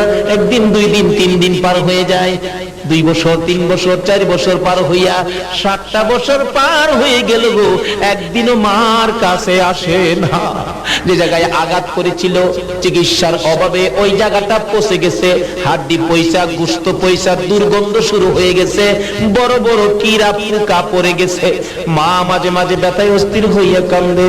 পাড়া প্রতিবেশীরা, রে আমার বাবা কই, আমার বাবারে বলো না, আমার একটা জীবনের শেষ দেখা দিয়া আমার একটা মা বলে ডাক দিত, আমি মায়ের কলিজা ঠান্ডা করে দিত। বুঝাইলেন, কিন্তু কই বুঝ মানে না। অবশেষে এলাকার চেয়ারম্যান সাহেবকে খবর দিয়ে বললেন, চেয়ারম্যান সাহেব, আমি মা, দুঃখিনী মা, একটা সন্তানের দিকে তাকাইয়া সব শেষ করে দিয়েছি। আপনারা তো জানেন, আমার পোলার একটু কইবেন, আমার একটা মা পেয়ে ডাক দিয়ে আমার কলিজাটা ঠান্ডা করে দিত, আমি বাঁচবো না। সমস্ত শরীর পচে গেছে, দুর্গন্ধে মানুষ ঘরের কাছে আসতে পারে। দরজার কিনারে বসে বসে মানুষ দেখে ডাকতো, মানুষ আসে না। আচ্ছা কি করব, আপনি কি বলবেন? চেয়ারম্যান সাহেব কয়, ঠিক আছে। ডাইকা বলতেছেন, আব্দুল খালেক, এদিকে আয়, তোর মারে বলে মা তুই আর ডাক দেস না, তোর মা খুব কষ্ট করছে তোর জন্য, আমি তোরে একদিনের সময় দিলাম, কালকের মধ্যে যদি মা তুই আর ডাক না দেস, তোর ইউনিয়ন কাউন্সিলে গাছের মধ্যে ঝুলাইয়া তোর চামড়া ছিলাম। খালেক কই, মা বুঝি বিচার দিচ্ছে আমার চামড়া ছিলাইবেন কালকে? আজকে রাত্রে তো আমি মারে রাখতাম না। জি মেজাজ গরম, বাড়িতে যাই না। রাত্র 10টা বাজে, 11টা বাজে বাড়িতে যায় না, 12টা বাজে যায় না, 1টা বাজে বাড়ির দিকে রওনা হয়েছে। বলুন, একটাই হোক আর 2টাই হোক, সন্তান বাড়িতে না আসা পর্যন্ত কে দরজা খোলা রাখে? আর জোরে বলেন না, কে? দুঃখিনী মা, সন্তান তো কোনদিন মা বলে ডাক দেয় না, মার খোঁজ খবর নেয় না, তারপরেও মা দাঁড়াইতে পারে না, দরজাটা খুইলা বইসা রইছে। 1টা বাজে, কেন বাবা আসতেছে না? 1টা বাজে বাড়িতে আসার পর নিজের ঘরের দিকে যাবে, মা ডাক মারছে, বাবা আব্দুল খালেক রে, আয়, আমি মার পাশে আয়, আমি মরে যাব, সবাই ঘুমিয়েছে, আমার একটা মা বলে ডাক দে, কেউ শুনবে না, শুধু আমি শুনবো, কেউ শুনবে না, আয়, আমার একটা মা বলে ডাক দে, আমার কলিজা ঠান্ডা করে দে, আমি মরে যাব। নিষ্ঠুর যুবক জবাব দেন, তুই কি এখনো মরস নাই? কবে মরবি? বিচার দিছস আমারে মায়ের খাওয়াইতি? মা বলেন, না, মায়ের খাওয়ানোর জন্য নয়, একটা মা ডাক শোনার জন্য। আমার সকল ব্যথা দূর হয়ে যাবে, আয় আমার পাশে আয়। আসতেছে সন্তান মায়ের পাশে, মা ভাবতেছেন আমাকে বুঝি মা বলে ডাক দিবে। একটা দরজার পাট খোলা ছিল, মা 2টা দরজার পাট খুলে দিয়ে বড় আশা লইয়া গো একটু সামনে বাড়ছে। মা দাঁড়াইতে পারে না, পচা গুস্ত, কোমর ওই দিক হাড্ডি পচে পোকা পড়ে গেছে। নিষ্ঠুর যুবক মার পাশে এসে মা 2টা হাত বাড়াইছে, আয় আমার পাশে আয়। কাছাকাছি আইসা রে, মা দরজার পাশে বসা ছিল, এত জোরে একটা লাথি মারছে, মা চিত হইয়া পড়ে গেছে, বেহুশ হয়ে যায়। তারপরও মাকে পায়ে ধরে শেষরাইয়া বাড়ির পাশে একটা নদী ছিল, কাদা পানির মধ্যে ফেলে দিয়েছে শীতের রাত্র। মা ডাকতেছে, মাবুদ গো, আমি তো মরে যাব, আমার দুঃখ নাই, আমার বাবারে সহি সালামতে বাড়ি পৌঁছাইয়া দিও। ছেলে মাকে বলে যাই গো, মা ছেলেকে বলে না, এমন দরদি মাকে আর ব্যথা দিও না। বাড়িতে গিয়ে নিজের ঘরের দরজায় আওয়াজ দিছে, বিবি কই, কে? আমি। দরজা খুলো।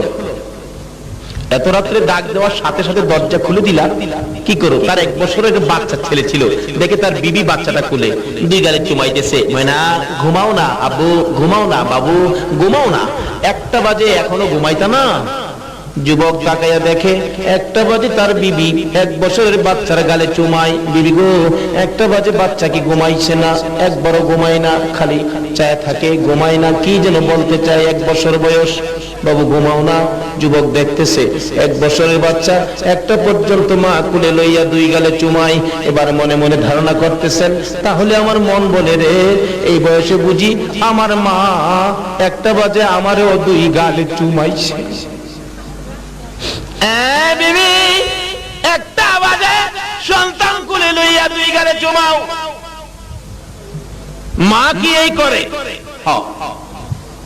2টা চোখের পানি জর্জর করে ছেড়ে দিছে।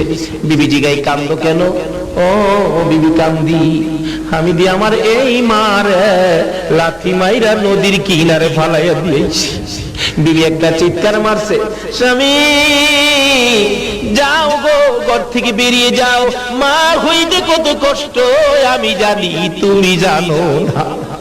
এই বাবা যেদিন দুনিয়াতে আসবি 3 দিন আগে থেকে ব্যথায় অস্থির।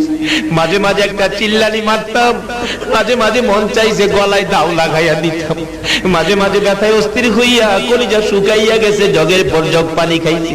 বাবা যেদিন দুনিয়ায় আসছে গো, একটা লাথি মারছে, জিহ্বা বাহির কইরা 3 ঘন্টা বেহুশ হইছি। হ্যাঁ স্বামী, মা হইতে কত কষ্ট আমি জানি, তুমি জানো না। মার গায়ে লাথি দিয়েছো, তোমার মতো স্বামী আমার দরকার নাই, ঘর থেকে বেরিয়ে যাও। এবার যুবকটা গর্তে বাহির হইয়া ডাক মারছে, মাবুদ গো, তোমার নবী যে বলেছে মার পায়ের নিচে জান্নাত। এবার বুঝেছি এই মা 1টা বাজে যদি সন্তান কোলে লইয়া 2 গালে চুমাইতে পারে গো, এই মার পায়ের নিচে জান্নাত। এবার বুঝে ফেলেছি মা গো, 1টা নয় 2টা নয়, 1000 ডাক তোমাকে শোনাবো। মা মা কইয়া ডাকতে ডাকতে নদীর কিনারে যাইয়া ডাকতেছে, মা মা তুমি মইরো না, মা তুমি মইরো না, তোমাকে 1টা নয় 2টা নয়, 1000 ডাক তোমাকে শোনাবো। আজকে বুঝেছি কোন মার পায়ের নিচে নবী জান্নাতের খবর দিছে। মা তো জ্ঞান হারা, কথা পায় না, সুর পায় না, শব্দ পায় না। নাইমা দেখে মা জ্ঞান হারা, উঠাইয়া কাঁধে লইয়া বাড়িতে নিয়ে বিছানায় শুয়াইয়া মার পায়ে পড়ে কান্দে, মা মা গো মা, আজকে বুঝেছি তুমি কেমন মা, আজকে বুঝেছি তোমার পায়ের নিচে কেন যে জান্নাত নবী বলেছে। নবীর কথা মানবো মা, তোমার খেদমত করব, ভুল করেছি আর জীবনে ভুল করব না গো মা। মা মা কইয়া কাঁদতেছে। হঠাৎ দেখে মার 2টা চোখের পানি বেরিয়ে গেছে, মা আর জ্ঞান বুঝি ফিরে আসছে। মা 2টা চোখের পানি ছেড়ে কান্দে, ঠুট নাড়াইয়া ডাকতেছে ছেলেটা, মা গো ও মা তুমি বেঁচে আছো? মা ডাকতেছে, বাবা রে কেমনে আমার মা কইয়া ডাক দিলি? মা তোমার পায়ে ধরি, যা অপরাধ করেছি তুমি ক্ষমা করে দাও। মা 2টা হাত বাড়ায় ডাকতেছে, বাবা গো আয় আমার বুকে আয়, পায়ে ধরতে হবে না রে বাবা, আয় আমার বুকে আয়। যেই বুকে ছোট্ট গালে পায়খানা করেছো, যেই বুকে ছোট্ট গালে প্রস্রাব করেছো, এই বুকে আয়। আমার মা কইয়া ডাক দে, আমি তোর 2টা গালে 2টা চুমা দিলে রে আমার মন বলে আমার মনের ব্যথা দূর হইয়া যাইব। আমার নবী বলেছেন উম্মতেরা রে, নামাজ পড়ে জান্নাতে যাওয়া যাবে না, রোজা করে জান্নাতে যাওয়া যাবে না, হজ করে জান্নাতে যাওয়া যাবে না।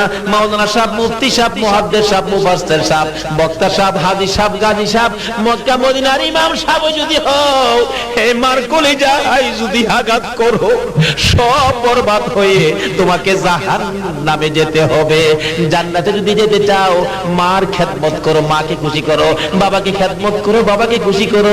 বাবা যা চাই তা কিনে দাও, নিজে যদি নাও খাও, আগে মা বাবার মুখে খানা দাও। মা বাবার মুখে খানা না দিয়া যারা খানা খাইয়ে মসজিদে গিয়েছো, নামাজ পড়ে বোঝা যায়। বৃষ্টি হয়, আজকে তো সুন্দর পরিবেশ করে দিয়েছো। মাবুদ, জান্নাতের বাগানে জান্নাতি মেহমান লইয়া এ রাতের পর তোমার শাহী দরবারে হাত বাড়াইছি। প্রভু গো, একবারে খালি হাত বাড়াই নাই, তুমি যার প্রেমে সব বানাইছো, আরশ কুরসি লৌহ কলম সাজাইছো, যার উপর দুরূদ ও সালাম প্রেরণ করতেছো, পায় মাবুদ ওই নবীর উপর দুরূদ ও সালাম মদিনা পাঠাইয়া পিছে পিছে হাত বাড়াইছি। মাবুদ আমাদের দুরূদ ও সালাম গুলো পাখির মতো উড়াইয়া উড়াইয়া দয়ার নবী মায়ার নবীর রওজাত হারে পৌঁছাইয়া দাও। আজকের মাহফিলের যা বরকত হয়েছে, এই বরকত গুলো চট্টগ্রামের জমিনে, সারা বাংলাদেশের জমিনে যত ওলি গাউস কুতুব ঘুমিয়েছে, বাগদাদের জমিন সহ আজমিরের জমিন সহ সকল ওলি গাউস কুতুবের রোহে আর সব পৌঁছাইয়া দাও। মাবুদ খাস করে এই মাহফিলে আমরা যারা হাত বাড়াইছি, এই মাহফিলের উসিলায় আমাদের এই হাতগুলি কবুল করে লও। আমরা যারা হাত বাড়াইছি জানি না এইভাবে আর কতদিন হাত বাড়াইতে পারবো, জানি না কতদিন এই হাত বাড়াইতে পারবো, জানি না রে এই পৃথিবীতে আর কতদিন থাকবো। কবে জানি সাদা কাফন গায়ে লাইগা যায়, কবে জানি বড়ি পাতার গরম পানির গোসল হইয়া যায়, কবে জানি মসজিদের কনার থেকে শেষ বিদায়ের গাড়ি উঠানে হাজির হইয়া যায়, কবে জানি পর্দা টানাইয়া রে জীবনের শেষ গোসল হইয়া যায়। ওই দিন আসার আগে আমরা যারা হাত বাড়াইছি, কার জীবনে কত গুনাহ হিসাব জিগাইও না, কে নেককার কে গুনাহগার কাউরে কিছু কইও না, মেয়ে পুরুষ কাউর জন্য কিছু কইও না। এই মাহফিলে যারা হাত বাড়াইছে এই রাতের পর দুরূদ ও সালামের উসিলা লাগাইয়া মাবুদ গো ওলি গাউস কুতুবের রূহানি ফয়েজ লাগাইয়া আমাদের এই মাহফিলের সবাইকে তুমি মাফ করে দাও। ইয়া আল্লাহ মাফ যদি না করো, এ গুনাহ লইয়া আমরা আর কার কাছে যাব? দুনিয়াতে দেখি মা যদি মারে সন্তানেরা কাঁদতে কাঁদতে বাবার কাছে যায়, বাবা যদি মারে কাঁদতে কাঁদতে মায়ের কাছে যায়। তুমি যদি আমরারে মারো ফিরাইয়া দাও, আমরা আর কার কাছে যাব গো আল্লাহ? তুমি ছাড়া কোনো প্রভু নাই, কোনো খোদা নাই। ঘুরাইও না ফিরাইও না, তোমার বন্ধুর উম্মত বলে আমাদেরকে মাফ করে দাও। রব্বুল আলামিন জীবনের গুনাহ ক্ষমার দরখাস্তের পর আরেকটা দরখাস্ত করি, মাবুদ গো এর আগ পর্যন্ত যারা বসে হাত বাড়াইছে জানি না কার মনে কি ব্যথা, কার জানি মা নাই রে, কার জানি বাবা নাই, মায়ের ব্যথা বাবার ব্যথা লইয়া কে জানি হাত বাড়াইছে গো আল্লাহ। যার মা নাই মার জন্য জানি কেমন লাগতেছে, যার বাবা নাই রে বাবার জন্য জানি কেমন লাগতেছে। সন্তানেরা যদি কোথাও যাইতো রাত্র 10টা বাইজা গেলে বাবা রাস্তায় দাঁড়ায়া থাকতো সন্তানের জন্য, বাড়িতে যাইয়া দেখে মা দরদি ঘরের দরজাটা খুলে দরজার কিনারে দাঁড়াইয়া সন্তানের জন্য বিনাইয়া বিনাইয়া কান্দে। এ মায়ের অভাবী বাবার অভাবী কে জানি হাত বাড়াইছে। হ্যাঁ মাবুদ মার অভাবী কি করে গো, নিজে দেখেছি। একটা মার পাগল ছেলে বিদেশ থাকতো, মাসে মাসে চিঠি পাঠাই, মা তুমি কেমন আছো গো, খবর জানাইও, না হয় আমার শান্তি লাগে না। মা চিঠির উত্তর দেয়, বাবা আব্দুল মন্নান রে আমি ভালো আছি, পাগলামি করিস না। মা গো তোমার খেদমতে কবে জানি আসবো। মা বলেন 5 বছর পরে তো আসবে। 5 বছর হইতে 2 মাস বাকি, মা অসুস্থ, ডাক্তার বলেছে ক্যান্সার হয়ে গেছে, 5-7 দিন বাঁচতে পারে। মা রাত্রে কান্দে, আব্দুল মন্নান রে বাড়িতে আইলি না, আমি মারে দেখলি না। তার বাবার সাথে রাত্রের বেলা বলতেছে, ও মন্নানের বাবা, একটু চিঠি পাঠাও না, আমার বাবার কাছে চিঠি পাঠাও, আমি যে মারা যাব, মরে যাব, এই খবরটুকুন দিও না, তাহলে আমার ছেলে বিদেশের বাড়িতে অ্যাক্সিডেন্ট করে মরে যাবে। চিঠি লেখা দাও, তোর মার শরীর ভালো না, মার শরীর ভালো না। চিঠি পাঠাইয়া মা মন্নানের বাবার হাত ধরে কান্দে, মন্নানের বাবা গো, আমি তো মরে যাব গো, তোমার সন্তান মন্নান যদি বাড়িতে আসে, মা মা কইয়া যদি কান্দে, তোমার দুই হাত ধরে অনুরোধ করে গেলাম, আমার বাবা মন্নানের সান্ত্বনা দিও। চিঠি পাঠাইয়া 2 দিন পর মা দুঃখিনী দুনিয়া থেকে বিদায় হয়ে গেছে।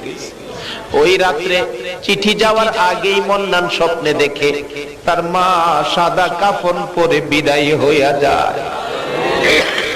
কাঁদতে কাঁদতে ঘুম থেকে উঠেছে, মামা কইয়া। সঙ্গীরা বলেন, মন্নান রে কেন কান্দো?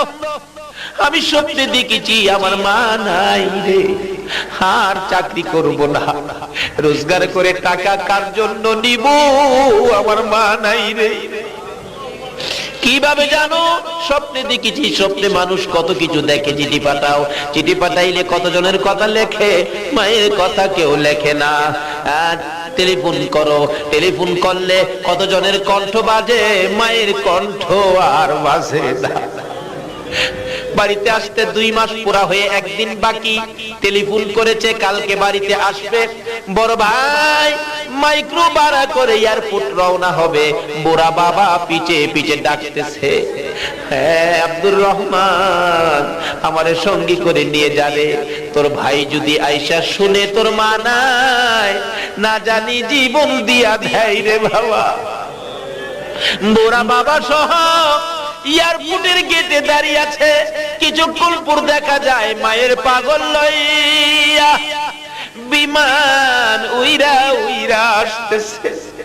বুড়া বাবা কাঁদে, আমার বাবারা কি দিয়া বুঝাইব।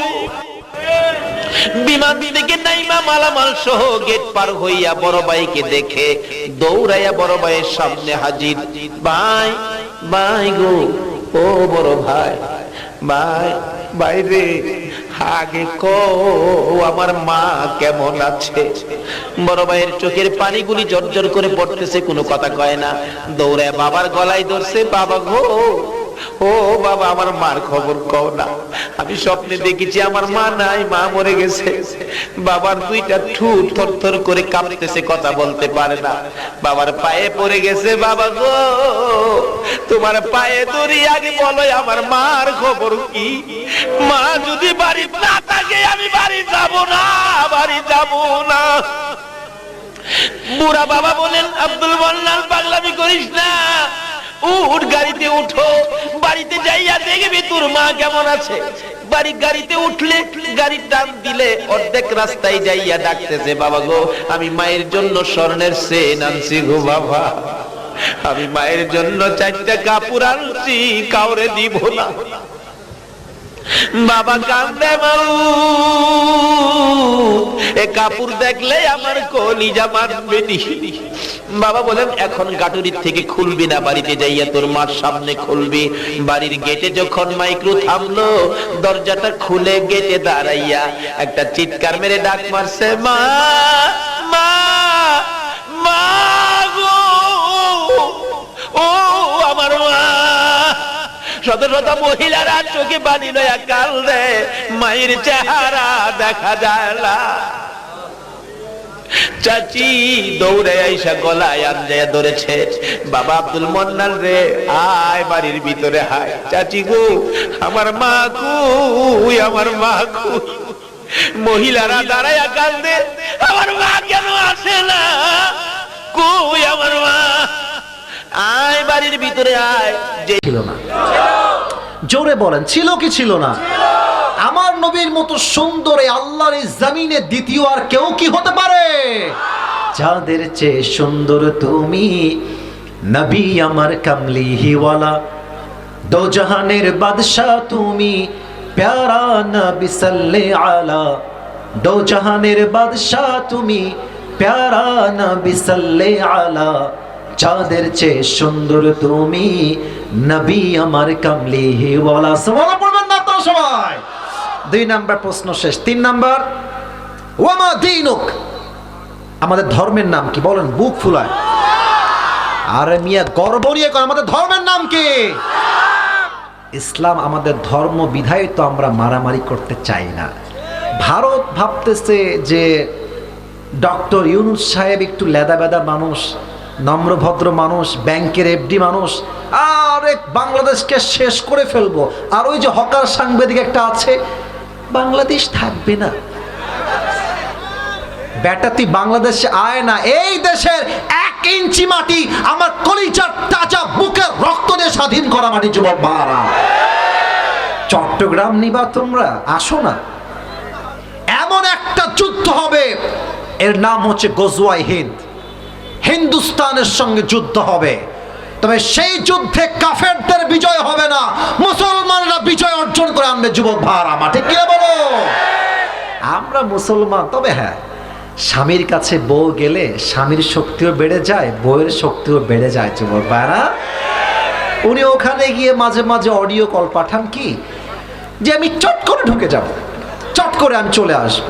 আর আমরা বলি একটা কথা, 5 আগস্টের সকালবেলা, বলে আসতো তাই বলছি, মানে মাথায় আসতো তাই বলছি, 5 আগস্টের সকালবেলা ওনার হাতে র্যাব ছিল, বিডিআর ছিল, আর্মি ছিল, এয়ারফোর্স ছিল, ল্যান্ড ফোর্স ছিল, পুলিশ ছিল, তথা কথিত গুন্ডালিক বাহিনীও তার হাতে ছিল। এত কিছু দিয়েও তো আপনি ক্ষমতার গদি ধরে রাখতে পারলেন না, ওই মামুর বাড়ি দিল্লি আপনাকে ভাগতে হলো। আর আপনি ওখান থেকে ইসকন দিয়ে সাম্প্রদায়িক দাঙ্গা লাগাই দিয়ে আবার চট করে ঢুকে স্বৈরাচারী করবেন। আর যশোরের মানুষকে আমরা বসে বসে আঙ্গুল চুষবো নাকি, যুবক ভাইরা আমার? স্পষ্ট পয়গাম যশোরের ভাইরা আমার, আগামীতে নির্বাচন হবে, তবে কোন স্বৈরাচার দেশের ক্ষমতার মসনদে বসতে পারবে না, যুবক ভাইরা। আগামীতে কারা বসবে? আগামীতে সেই দল বসবে যেই দল আল্লাহর জমিনে আল্লাহর দ্বীনকে কায়েম করতে চায়। আব্বাজানদেরকে পায়ে হাত রেখে বলতে চাই, আব্বাজান, এই যে স্লোগান দেন, ওই তোরে নিজের পায়ে দাঁড়াতে হবে আগে, তার আগে তোর বিয়ে হবে না নে। এই স্লোগান বাদ দিতে হবে ভাই। প্রথম কথা কতি হবে যে তুই বিয়ে কর, তোর যা, আমি তোর বাপ তোকে দিয়ে দিব, যা। এটা যদি বাপের স্লোগান হয়, বিয়ের ক্ষেত্রে যুবকদের 80% যুবকরা জিনার থেকে বেঁচে যাবে, যুবক ভাইরা আমার। না, বাপদেরকে বলে আসলে বেশি একটা লাভ নাই। বেশিরভাগ মেয়েদের মধ্যে সমস্যা আজকে। তুমি দেখবা যে মেয়েরা টাকা পাইলে টাকলার সঙ্গে বিয়ের পিড়িতে বসে যায়। আর আমি সব মেয়েকে এক পাল্লায় মাপি না। I don't measure everyone equally. Everyone has different kind of personality. সবার ব্যক্তিত্ব একরকম নয়, এক একজন এক এক রকম। বাট আমাদের দেশে কিছু সংখ্যক মেয়েদের রুচি এতটা নিচে নেমে গেছে, এরা দিনদার নয়, গাঞ্জাখোর দেখলে পছন্দ করে। আর কিছু মেয়ে আছে দেখবা যে এরা আইফোন 16 প্রো ম্যাক্স পাওয়ার জন্য কক্সবাজার পর্যন্ত চলে যায়। এরকম মেয়ে তো যশোরে অন্তত নাই। যদি থেকেও থাকে, আল্লাহ হেদায়েত দান করো, সকলে পড়েন আমিন। আমাদের স্লোগান হবে একটা, আমার বউ সে হবে না যে দিনবিহীন হবে, আমার বউ সে হবে না যে চরিত্রহীন হবে, আমার বউ সে হবে দেখতে কম সুন্দর হলেও চলবে, বাট চরিত্রে দিনদারিত্বে চুল পরিমাণ কোনো ছাড় হবে না। ঠিক কিনা বলেন?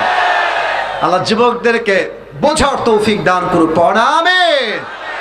আমরা আজ কোরআন থেকে আলোচনা পেশ করব। 3টা তাকবীর শেষ হলে প্রথম তাকবীর দিবেন আমার যশোরের মনিরামপুরের বিবাহিত ভাইরা, দ্বিতীয় তাকবীর দিবেন আমার প্রিয় সিঙ্গেল ভাইরা। দেখবো আজ কাদের জোর কত বেশি। বিবাহিত ভাইরা কাশি দেন,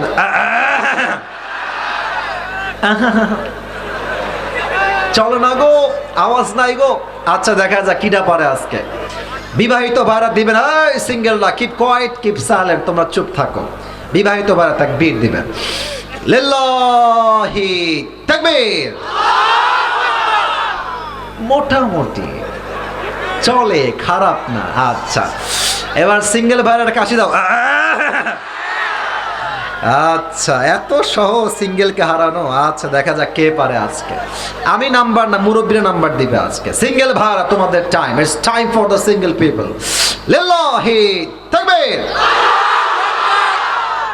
বিবাহিত ভাইরা, আই এম সো সরি, আপনারা আমাকে মাফ করে দিবেন। আজকে যুবকরা, সিঙ্গেলরা ৮০% নাম্বার পেয়ে বেশি পাস করেছে, ঠিক কিনা বলেন?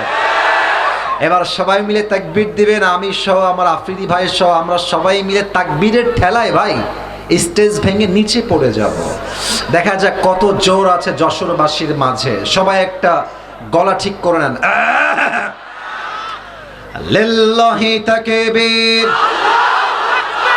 সাউন্ড আসছে, সাউন্ড আসছে। আরেকবার ট্রাই করি, হাত তুলে এমনি মুষ্টিবদ্ধ হাত করেন তো সবাই, মুষ্টিবদ্ধ হাত। Let's try again together. আবার চেষ্টা করব, কাপুরুষের মতো নয়, আমরা সবাই বীর পুরুষের সন্তান, যশোরের ভাড়া। লিল্লাহি তাকবীর।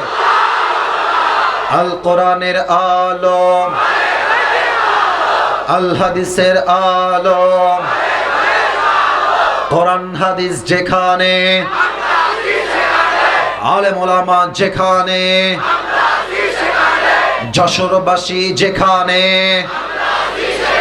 মনিরামপুরবাসী যেখানে, আল্লাহ তাআলা কবুল করুন। সকলেই আমরা দিল খুলে, জবান খুলে পড়ছি আমিন। আমি আসলে আপনাদের জন্য ছোট্ট একটা গিফট নিয়ে আসছি, নেবেন? একখান গিফট নিয়ে আসছি, সবার জন্য নয়, এই যে একজন পাবে, বুঝছেন? একজন, আর তার বেশি না। সেইতে কিডা, যেইতে আমার ওয়াজ ভালো করে শুনবেন মন দিয়ে, তাছাড়া আর কোনো সুযোগ নাই। কি সুযোগ বলে দিচ্ছি। আমি আসি যে ওয়াজটা আজকে পুরো স্পেসিফিকলি রিপ্রেজেন্ট করব আপনাদের সকলের সামনে। শর্ত একটা, আপনি চাইলে আপনার খাতায় অথবা নোট ডাউনে, আপনার নোটবুকে লিখতে পারেন, অথবা চাইলে মুখস্থ করতে পারেন। শেষে গিয়ে আমি বলবো কে পারবা আমার প্রশ্ন উত্তর করতে, দাঁড়িয়ে যাও। যে পারবে, মিডিয়া তো অনেক ভাইরাস এসেছেন, আমি সবার সামনে আজ এই টুপিটা তার মাথায় পরিধান করাই দিব। বলেন সবাই ইনশাআল্লাহ। না, ইনশাআল্লাহর আওয়াজটা আস্তে হয়ে গেছে, বলেন সবাই জোরে সোরে ইনশাআল্লাহ।